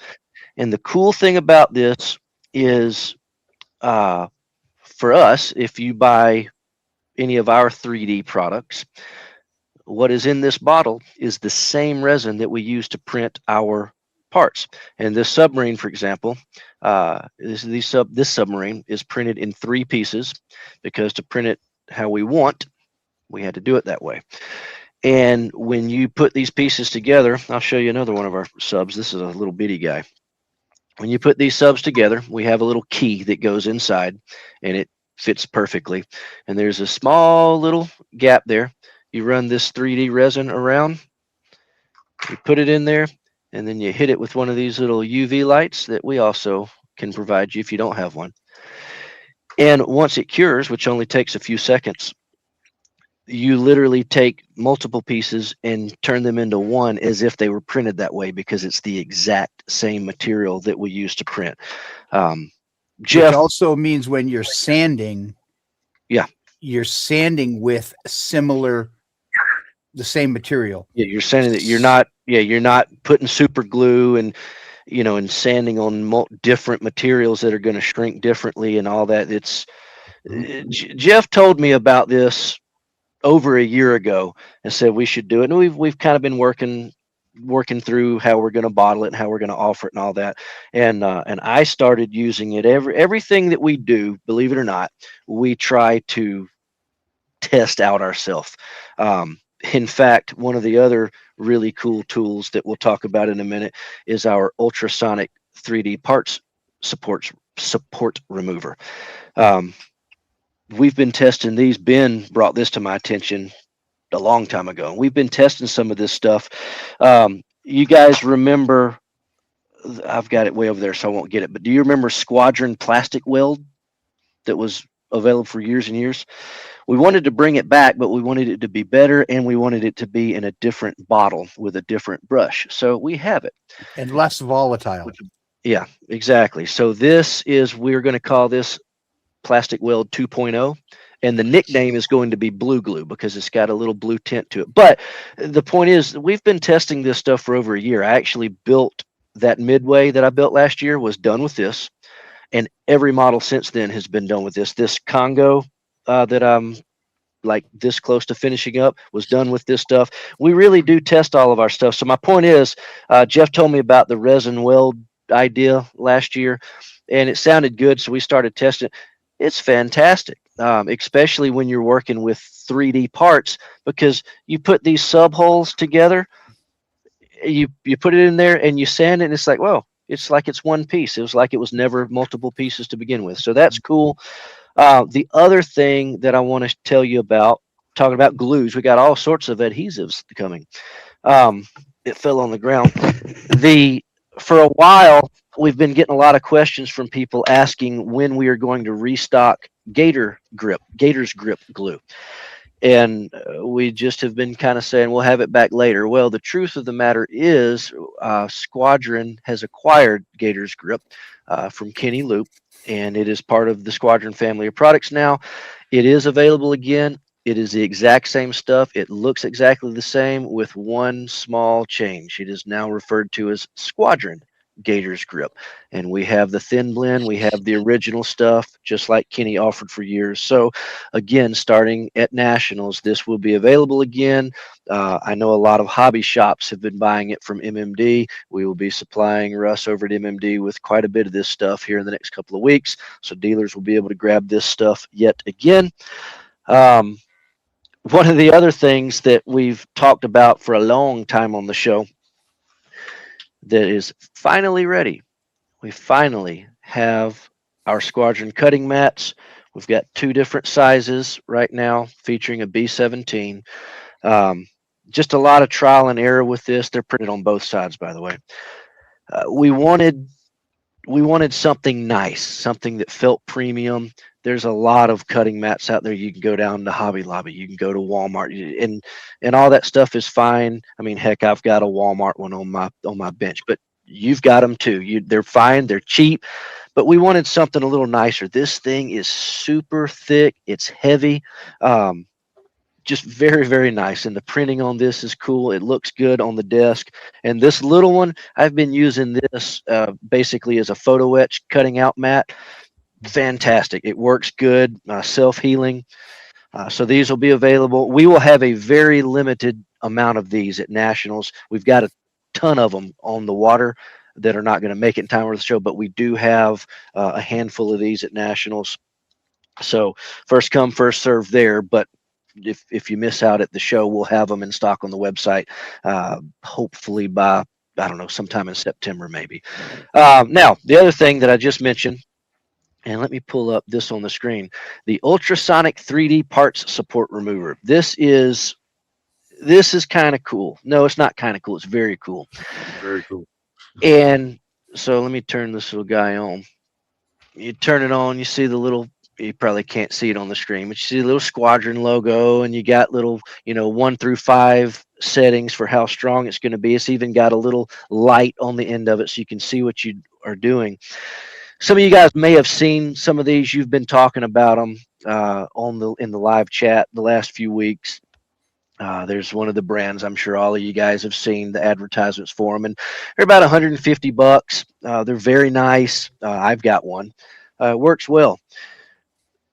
But ours, what ours is specifically marketed for is very, very, very small, fine supports, particularly like the 350th scale ship model stuff that we're doing.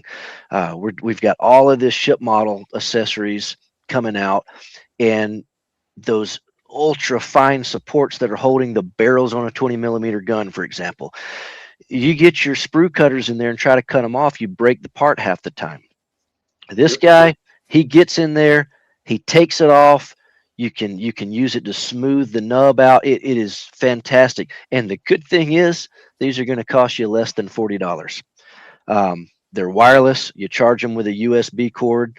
The tips on them, it comes with 2 or 3, 4 extra tips. And the cool thing about the tips is, if it's not performing quite as well as you would like, maybe you want to cut bigger parts, get your Dremel or your file, you can sharpen these to however sharp you want them, and they just work fantastic. So just another neat product that we're excited to have at Nationals. We'll have a pretty decent supply of these at Nationals, but for the price point, I think they're going to go pretty quick.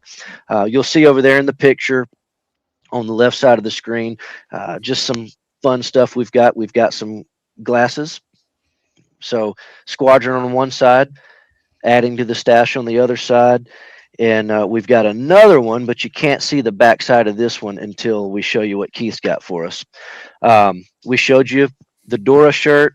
We've had a lot of people asking for new t-shirt designs, and a lot of guys want a good old-fashioned Squadron logo shirt. So we've got these. We'll have plenty of those at the show. We got some other cool things for t-shirts at the show. M24 Chaffee, one of the biggest releases of the year this year from our good buddies at Tamiya. So we thought an M24 Chaffee shirt might be kind of cool. We got that. We got a new version of the Adding to the Stash since 1968. Nice. We've got, you can't see this one until a few minutes from now. Another thing that we're doing at Nationals, of course, you know the P47 build group. So we thought a P47 Thunderbolt shirt might be kind of cool. We got those. And oh, I forgot we did those. Another Squadron logo shirt with the big logo right in the middle. So we got all those, and we'll show you that last shirt in a few minutes.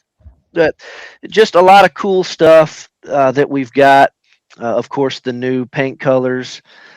Let me get over here to this page, and I'll show you this before we jump in. We've been talking for a long time about all of our 3D stuff. I get emails all the time asking when Iron Shipwright's products are going to come back out. And just like everything else we got, whether it's Jeff's SC3D, his scale colors, whether it's gold metal, everything that we have, you can see that we're starting to umbrella it all under the Squadron banner. And Iron Shipwrights and Commander model is going to be the same way. So when you start seeing these ships, like the Edmund Fitzgerald, by the way, is which one this was we were talking about earlier. When you see these come out, they're not going to be branded as Iron Shipwrights. They're going to be branded as Squadron, and they're going to look something kind of like this. We've got several, and we've talked about some of these before. On the next page, you'll see some new releases that are almost ready. The Planes, Names, and Dames book, believe it or not, Peter is 99% done with all the artwork. The captions, everything's written. Dana Bell has written a new version of the old Squadron Air Force Colors book. He's done specifically about B-24s. That's going to be included in the book. And this book is almost ready to go. We thought we were going to have it at Nationals, but the container ship is not going to be here in time. But we are going to be showing on a TV screen 10 or 15 of the pages in the book just to give you a taste at the show of what that's going to look like. But fingers crossed, we're on track to have that ready for you by the end of the year. The grass tufts, we've been talking about them forever. They're finally all done. They're finally all packed up. We'll have them all at Nationals and then on the website shortly after that.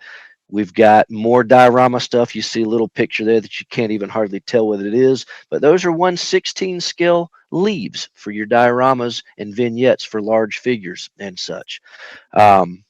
If I flip over here, you're going to see some new Iron Shipwrights re-releases that you haven't seen yet. More submarines, some of the Dutch subs, some of the Israeli subs.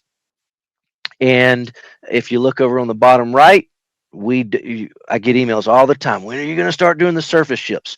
This is what you can expect to see first when the surface ships start coming out in the coming months. You got Barnegat, you got Barney, Cimarron, Hamilton, Knox, and Oyster Bay, and then right in the middle, one of my personal favorites, the Comstock, which was my grandfather's ship.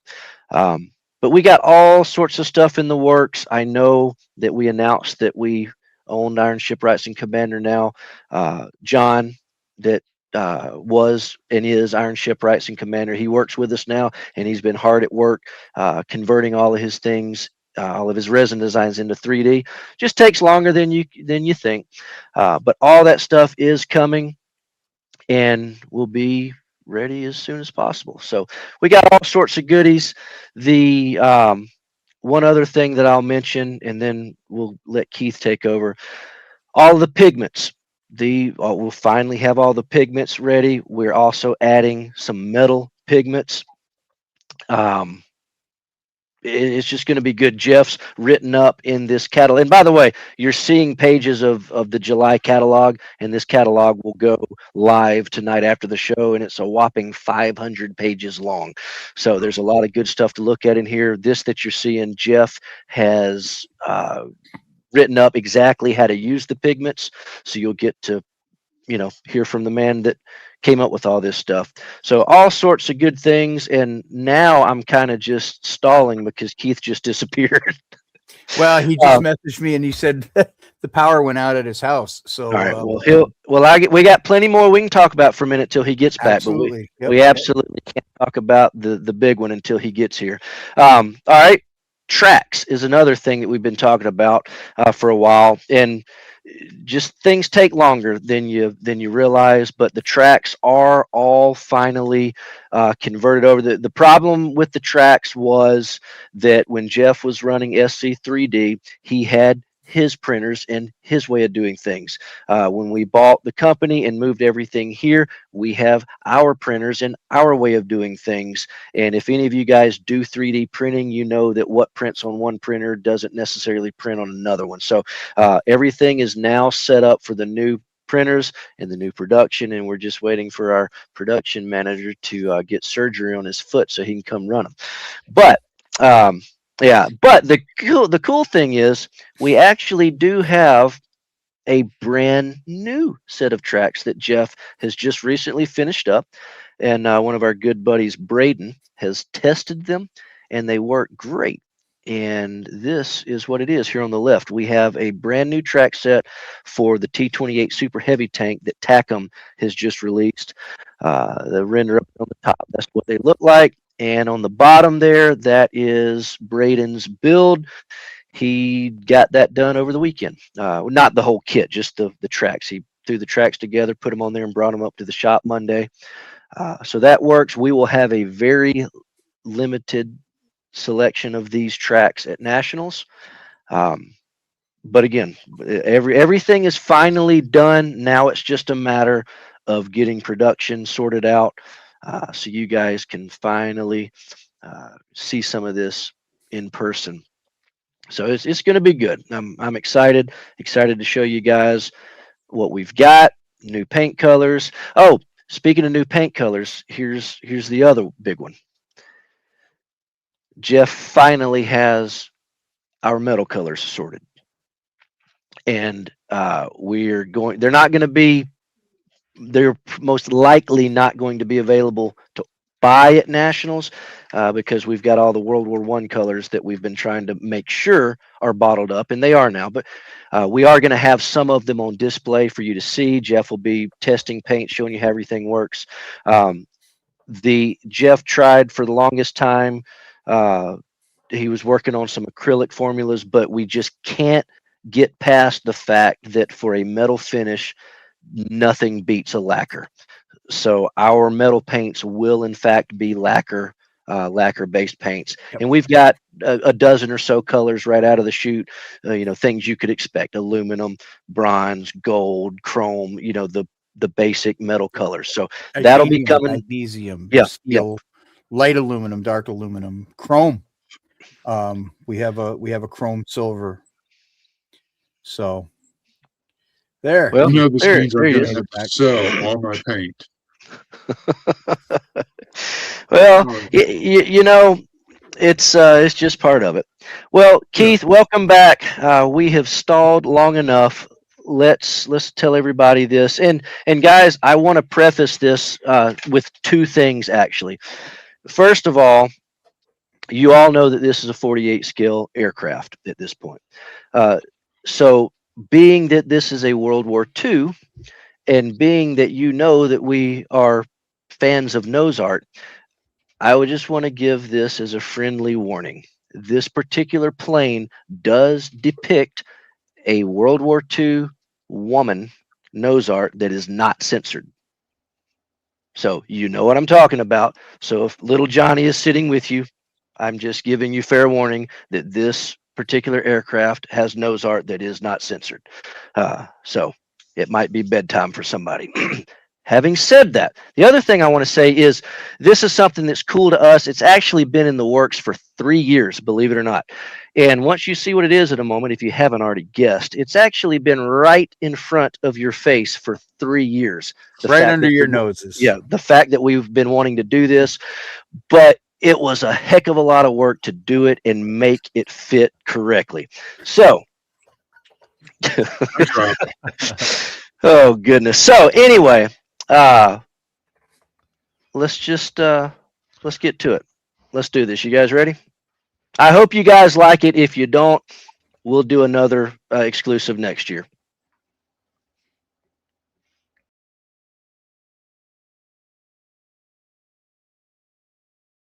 Boys. Well, here she is, boys. The dragon and his tail. The most elaborate nose art ever painted on an aircraft during World War II. Now you can add this beautiful bird to your 1/48 scale stash. In cooperation with Hobby Boss, Squadron has put this together as the 2026 Nationals Convention exclusive. Now, if you're wondering how this kit would actually go together and how those decals are possible, well, let me show you something. You see, Keith Zimmerman has tirelessly been working on this kit since May, and he is here with us tonight to show you what is possible with this kit and how amazing the results can truly be. Make sure to pick one up starting August 5th in Fort Wayne at the National Convention. Let's take a look now at Keith's full build. Y'all enjoy. Well, there you have it. Dragging it, and see, it's been right beneath your nose for 3 years. This art back here was the front cover of our 2023 Squadron catalog, the big 500 pager. That is when the idea to do this kit started 3 years ago at the Nationals in Texas. And we've been teasing it. Like I threw this out there tonight, thinking somebody's just to throw people off, you know. And Yep. Well, and yes, Derek talking about group builds. The group build for the 2027 Nationals will in fact be B-24s. Any scale, any version. We will even accept the Navy versions.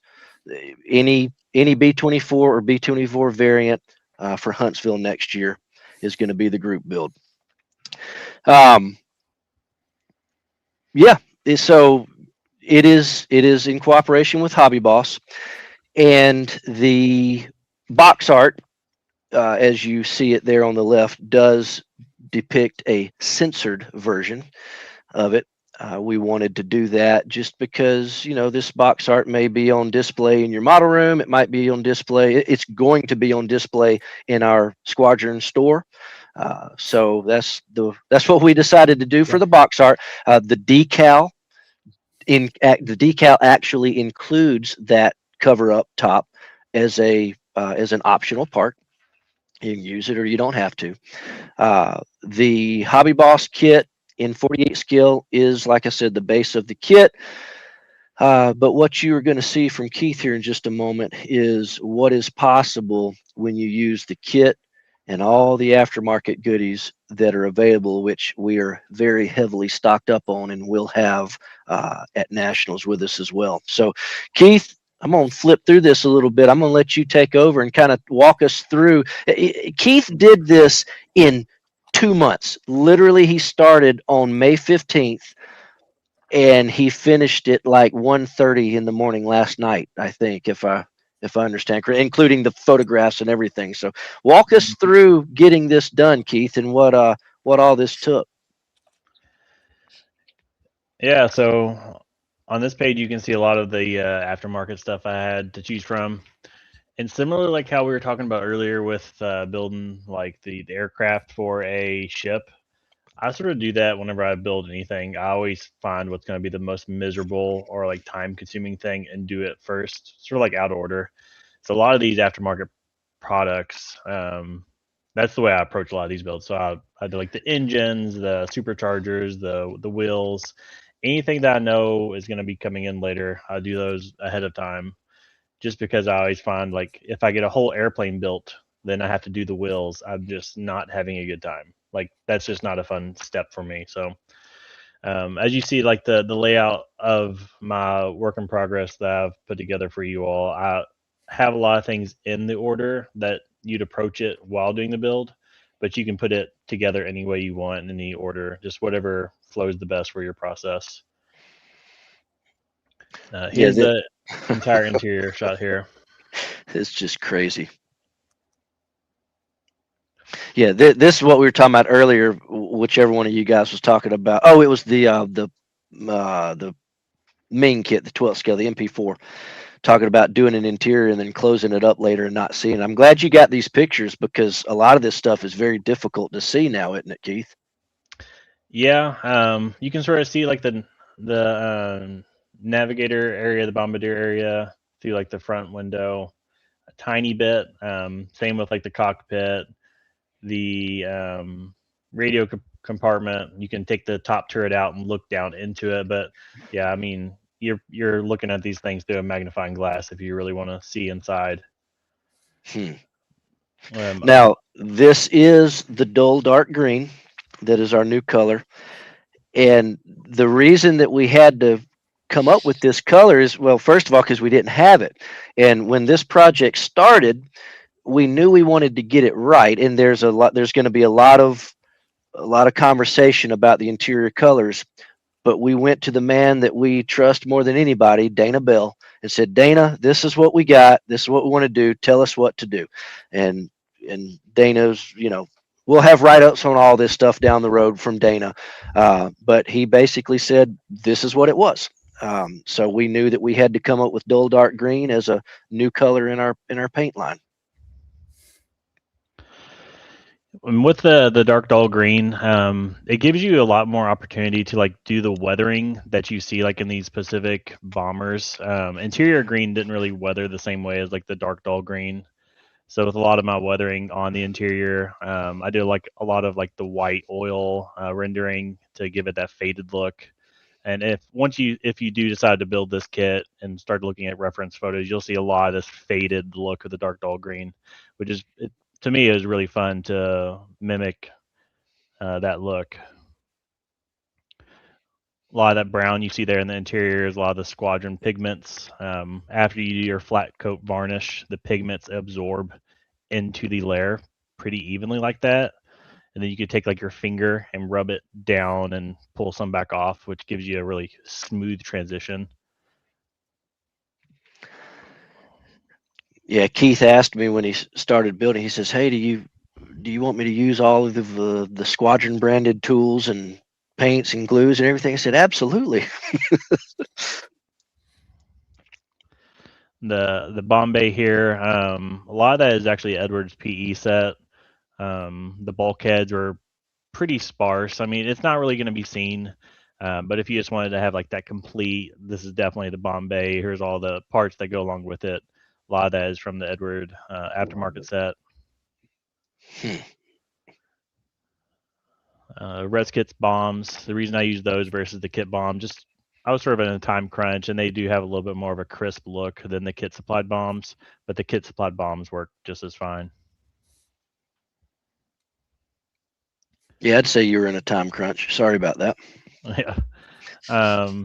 This is one of my favorite areas that I did a little bit of customization with. All those brass shells are actually lead wire.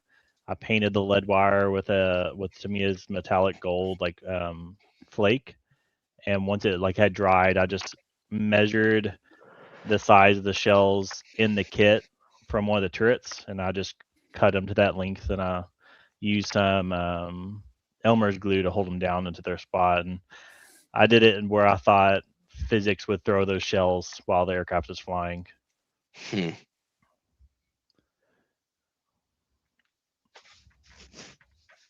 I love it. The yellow, for anybody that know, I point out here on this page, but the yellow I did with a pink primer first, and then hit the yellow on top of that, and that gives you that really nice warm yellow that these tanks generally look to have been in reference photos. Yeah, and this is another one of those controversial. Is this how the interior was painted? And we're going to have again a write up from Dana very soon explaining why the interior back here looks this way. Yeah. And if I'm not mistaken, generally the interior would have been like interior green with the metal stringers going up and down vertically. Right. Where Dana had stated that the actual metal was the bulk of it when the stringers were the interior green. So that's what I replicated here. Yep. Yeah, I mean, basically the stringers have to be different than the skins for it to work right. And Dana basically said it was a weight thing. Why paint? Why not paint the stringers? Because that's less paint to have to use. Here's the turrets, and if any of y'all have looked into this kit, this is definitely going to be like the snagging point for most people. Hobby Boss, for whatever reason, chose to mold the clear parts of the turret in separate sections. I sanded it and used plastic weld to bind it together and polished it, the best I could, but you can still see some slight visible seam work there. Unfortunately, there's also a few spots where they have locator pins where there's no mounting sanding on that you could possibly do to get rid of the locator pins. I know aftermarket versions exist if that's what you wanted to pursue. I love how he says this is not up to his standards. If I could build something and it looked like this, I'd be like smiling from here to here. Yeah. You did a fantastic job with it, Keith. Thank you. The wheels and the gear. Customize the gear a little bit, add the brake lines, which you can see in reference photos, and that's Edwards wheels, which are very nice. They're really crisp, easy to work with. Edwards engine set, which this is the first time I've done their rotary engine where all the ignition wires and everything were printed in. Which, man, that was easy. All you do is cut off its supports and just paint. There's not any wiring that you have to do. So that was, a game changer there. The props I gave a faded look, a faded brown look, similar to what you see like in Pacific used aircraft, which this is what this would have been used in. I'm going to answer a couple questions. There's a lot of people in the chat asking if you're not going to nationals, are you going to be able to buy these? And the answer is yes.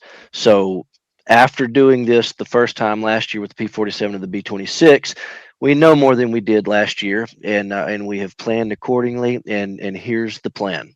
As soon as this show ends tonight, you will see this item on the website. You can go and you can put your email in the waiting list. If you are a member of our Squadron Eagle Club, you can send me an email tonight and you can order one tonight. And it will ship Monday before Nationals. So theoretically, you will have it when Nationals starts, just like anybody at the show. That's one of the perks of being in our Eagle Club. We're going to try to start doing things like that. So, Eagle Club members, if you want one, shoot me an email tonight. We'll put an order in, and you'll have it approximately the same time that Nationals goers will. Yep. Everybody that's going to Nationals, you'll be able to buy this on Wednesday as soon as the show opens. If you're not at Nationals, you will be able to place an order online sometime Wednesday or possibly Thursday, as soon as we get an idea and a feel for what the initial rush at Nationals is. So our intention is to make it to where everybody can have one, but our Eagle Club members go first, Nationals goers get second shot, and then everybody else gets third shot shortly after Nationals starts. And just so you know, the price of it's going to be $99.99 is the selling price. And we are sending some of these over to MMD, to Russ. So dealers, you'll be able to get them in your stores as well. All right, back to you, Keith. Superchargers. I just did like a black base coat with a burnt iron oxide. Here on the right, you can see where I've added the nose weight. I tried to find like on Brit Modeler and all like the common forums, like how much weight was needed. I saw one person they put like 140 grams, which this right here, what I put is around 100, and I couldn't imagine putting any more because it weighed, I don't know, by the end of the build, that thing weighed like 4 or 5 pounds. So, and it holds itself down, especially once you get the wheels glued on with this much weight, 100 grams. I did cause myself an issue here though, which I go on to explain in the next section. Whenever I put all those BBs in there, it slightly expanded my fuselage wall there. So by the time I got it together, I had like a 1 millimeter gap under that spot that I had to fill. Which before I did the BBs, I did the dry fitting and everything looked great. So I was quite surprised that I did that to myself, which you can see here on the right, that large gap. So here's a little trick that I will pass on after years of doing this. You get really large ball bearings like these guys, and they fit. You drop them in and they fit, and you glue them in. And then you get smaller ball bearings or smaller BBs or lead shot from your shooting supply store, because lead always weighs more than steel, and you pour those in and around the outside, and it fills in all of the gaps so that you can maximize your without pushing the sides. Because I did the same exact thing, except I did it on a different airplane. Yeah, it can be quite devastating. But there's actually some type of glue that a company makes that's like a nose weight glue that's got metal flakes or something in it. I've seen. I think it's called liquid gravity. Yeah, I've got there some, you go. and it runs out through all the little holes if you don't seal them up. Now we need that too. Just the seam work, and I give a lot of like the basic information about the processes, what to do, when to do it, verifying your work. Here with the primer verification, to make sure that your seam's actually gone. It's important to do that, and really to let it wait. I didn't have time to let it wait, but if you let something like this wait for a week, sometimes the putty will shrink over time. Giving it time to shrink and then verify is a little bit better, but I had a pretty thick coat of primer to get her sealed up. Yeah, you guys are just going to have to come back and read through this, because he gets very, very detailed on exactly what he did, when he did it, how he did it. The only unfortunate thing, it's not an unfortunate thing, but we were trying to get our metal paints finished up in time for Keith to be able to use those on this. And we finished them up like days after he finished painting this. So the Tamiya, we've talked about this recently, the new LP series of paints. It's Tamiya's full lacquer paints. That's what you used on this, and I think it turned out fabulous. We will actually have a very nice supply of the specific LP paints that Keith used on this. We'll have them at our booth at Nationals. So if you wanted to buy the exact paints that Keith used on this, we'll be able to hook you up at the show with that. And if you're coming to the Nationals, Keith will be sitting with me throughout the course of the week. This model will be there for you to look at in person. Yep. And he will be joining me doing demos and product demonstrations and whatnot. Yeah. Anti-glare, just how I matched it. The part that's probably going to be most interesting for a lot of people is the next section here, applying the nose art. The decal is rather large, and I go pretty in depth on how I did it.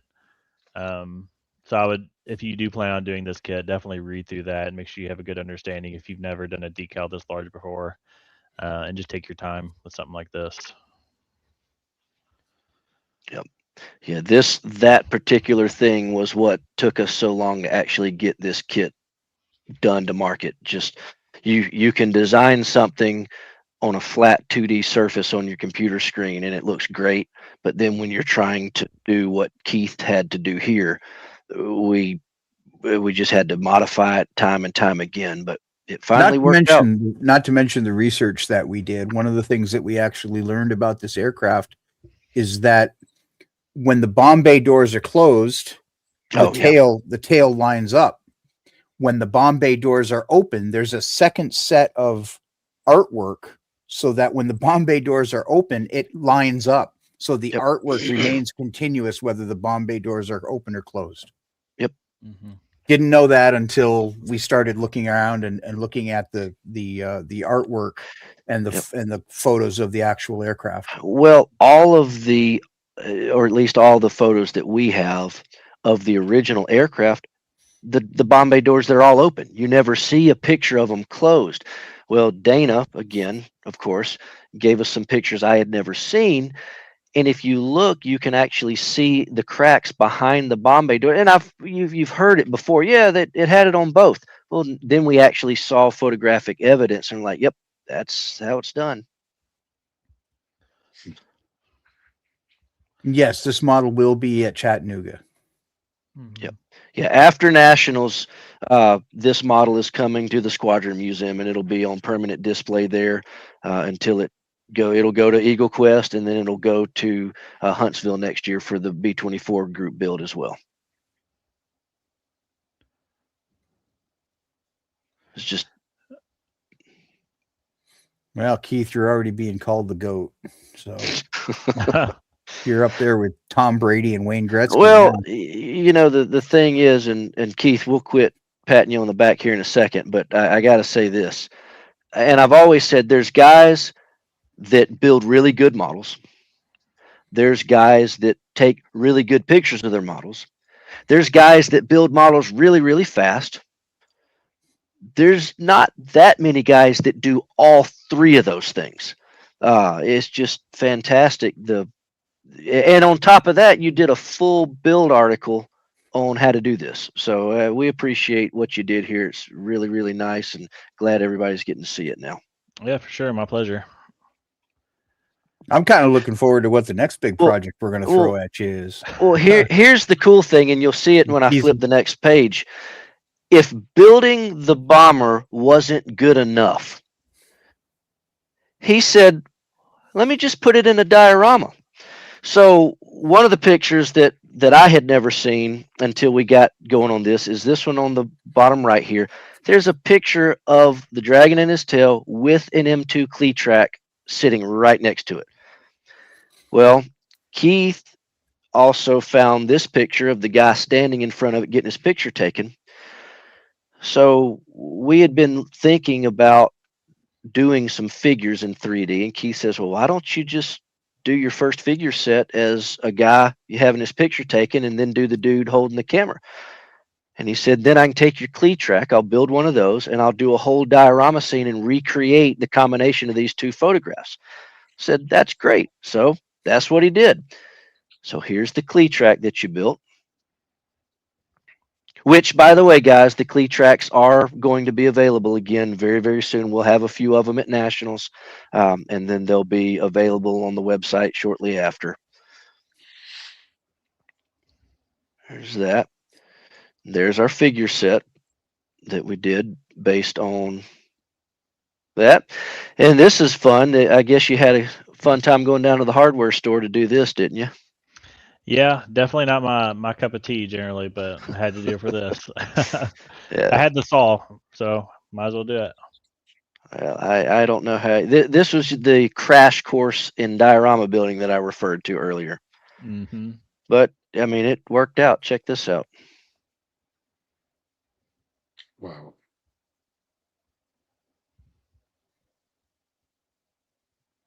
That would be big in 70-second scale.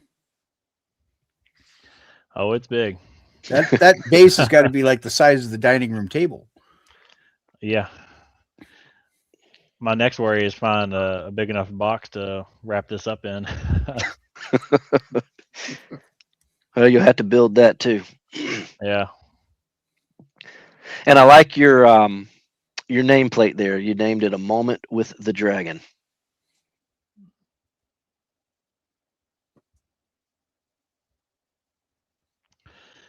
And I didn't go super detail of how I did the diorama just because, you know, a lot of that stuff can be found like a Night Shift and a lot of those YouTube channels. But for those that are wondering, the concrete is just like the sponge method. So I did like a base gray, then just kept going over with all different acrylic colors for the sponge until it looked like concrete, just over and over and over and over. Selfless plug. There's a whole chapter on doing just that, hard stands, in the book. For you folks going to nationals, I dedicated a whole chapter to it. Nice. Yeah, so there, and I like how you took this picture, Keith. You stuck the clee track back behind it to literally recreate that image. Mhm. That's very it's cool. amazing. Yeah, once I saw that image, I was like, well, I have to take that shot too. So that's why I was up to 1:30 last night getting that shot. Very nice. Then that looked like the angle to me where, you know, the photographer would have been for Right. that famous photo. Yep. There you have it. Wow.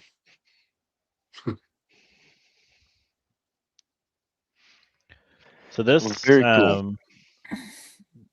Dave, this is Lashima Island. It's an Okinawa island. They had a whole air base there. Amongst other islands, they launched the B-29s, the B-24s, a bunch of things from the islands over there whenever they were towards the end of the war. Yep. The hard stands were done in concrete. Mm-hmm. And strangely enough, whenever you're looking at a lot of these Pacific islands, you're thinking, you know, palm trees, sand. But once you get into the reference images and even modern pictures, like they don't look like that. They just look like normal trees that you'd see like in the U.S. and normal mud. There's not really that much sand. It's pretty surprising whenever you start looking into it. Well, Keith, again, we appreciate you doing this. And again, please follow Keith on Green Creations with a K and a Z on his Facebook, on his Instagram, and also his YouTube. He does all sorts of cool stuff. Most of your builds are modern jets. And this particular catalog, which again, we'll post the link on the website after this show, it's 500 pages, but let me explain why. We are calling this our Nationals edition of the Squadron. And there's going to be a lot of guys at Nationals that perhaps didn't know that we were doing a digital publication every so often. So, to bring them up to speed, so to speak, this version includes everything we've done since January. So, all three of Keith's other builds that he's done, the P40, the Thunder Chief, and maybe just those two, maybe a third one. They're all in here. You'll get to see those again. David Doyle's got several write-ups in here that you've seen. He's got a new one on Chevy trucks you haven't seen. Jeff's got a write-up on pigments. His write-up on the 20 millimeter guns is in here. There's just a lot of good stuff in here. And of course, hundreds of pages of models to look at as well. If Frank is still in the room, this next one is for you. The Frank's always asking when we're going to have the Birds of War nose art inspired figure kits ready. And just like we were talking about with the tracks and everything else, they're finally ready. It's just a matter of we literally have hundreds of designs ready to go, but we only have, you know, as many printers as we have and as many hours in the day. So we're printing things as fast as we can. But Frank, to go along with our Dragon and his Tail, Roberto has just finished his very first digital sculpt.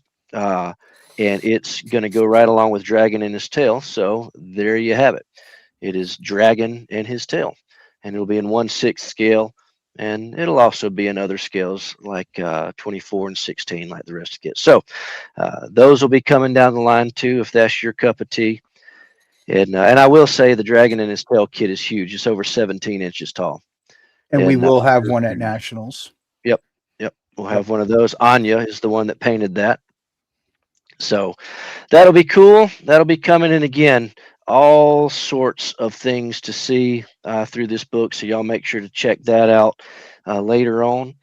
And we'll do this again next Wednesday night. We'll do the other part of the show and tell, the non-triathlon version. And there's going to be a lot of cool stuff to look at then too. So I appreciate everybody being here. It's been a lot of work. Yeah, but it's Been a lot of all work. good. Oh, I told you I was going to show you the other T-shirt. Oh yeah. There's There the you other go. T-shirt, Dragon. So, and a few weeks ago when I showed you the back side of the lapel pin, the front side is the Dragon and his tail.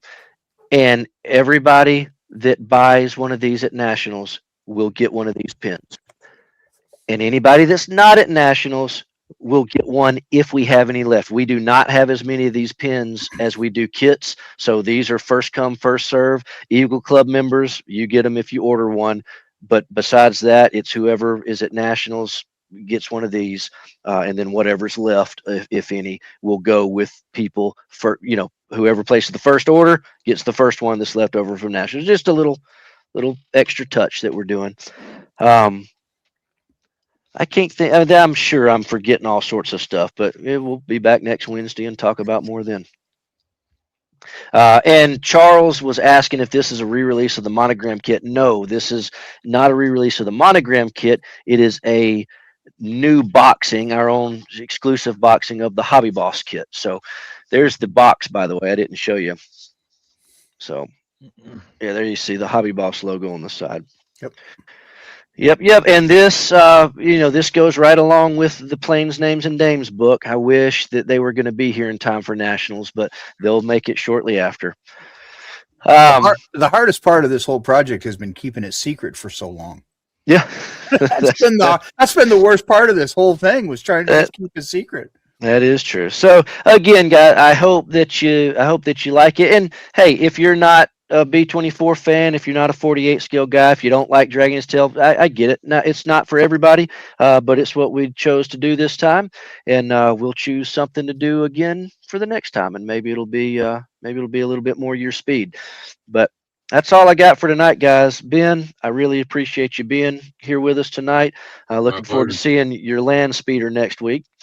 And Keith, again, buddy, thank you so very much. Looking forward to seeing you in 2 weeks. Keith will be there with us, like Jeff said, repping Green Creations and showing you guys this kit. And Keith, I think you're bringing a couple other kits with you, aren't you? A couple of your other builds? Yeah, I'm not exactly sure what I'll bring you, but I'll bring 4 or 5 other kits. Good. On display there. Very good. Yeah, it'll be very nice to see all that. You guys can come talk to him, get some tips. It's just going to be good. Ben will be there at the show. He'll be repping ModelCon Eagle Quest, answering questions about that. We got a couple other guests that'll be in our booth with us. I don't want to say who for sure. I want to make sure plane tickets are secured and everybody gets there. We know that Stuart Malone will be there. Yes, Stuart will be there. He'll be answering your World War I color questions. Yeah, it's gonna be a good time. It is. Yeah, the guys that are kind of, I don't want to say it till they get there, is a couple of the manufacturers. We got representatives from 2 or 3 manufacturers that are planning on being there with us to meet you guys. And it may or may not happen, but hopefully it does. And we'll see them when we get there if that does happen. But yeah, that's going to wrap us up, guys. Yeah. Right. Thanks, everybody. Yeah, absolutely. Keith, if you and Ben want to hang out for a minute in the back room, we'll say good night in just a moment. All right. Yeah. Thank you, guys. We'll see you next week. Well, guys, thank you so much for being here. We really appreciate it. Had a good time. I know we ran long tonight, but we had a lot to cover. I guess we're making up for the last 2 weeks, right? We'll be back next Wednesday night at 9 o'clock for our standard show and tell. So if you have anything to send us that you hadn't already sent us, go ahead and send that. If you sent us something that was not in tonight's show and tell, it's because tonight was triathlon only. If you sent me a triathlon and I didn't show it, it is possibly because your subject line did not include the word triathlon, so I didn't realize it was triathlon. If that be the case, I'll find it this week and it'll make its way into next week's show. So that's all for tonight. Guys, take it easy and thanks again.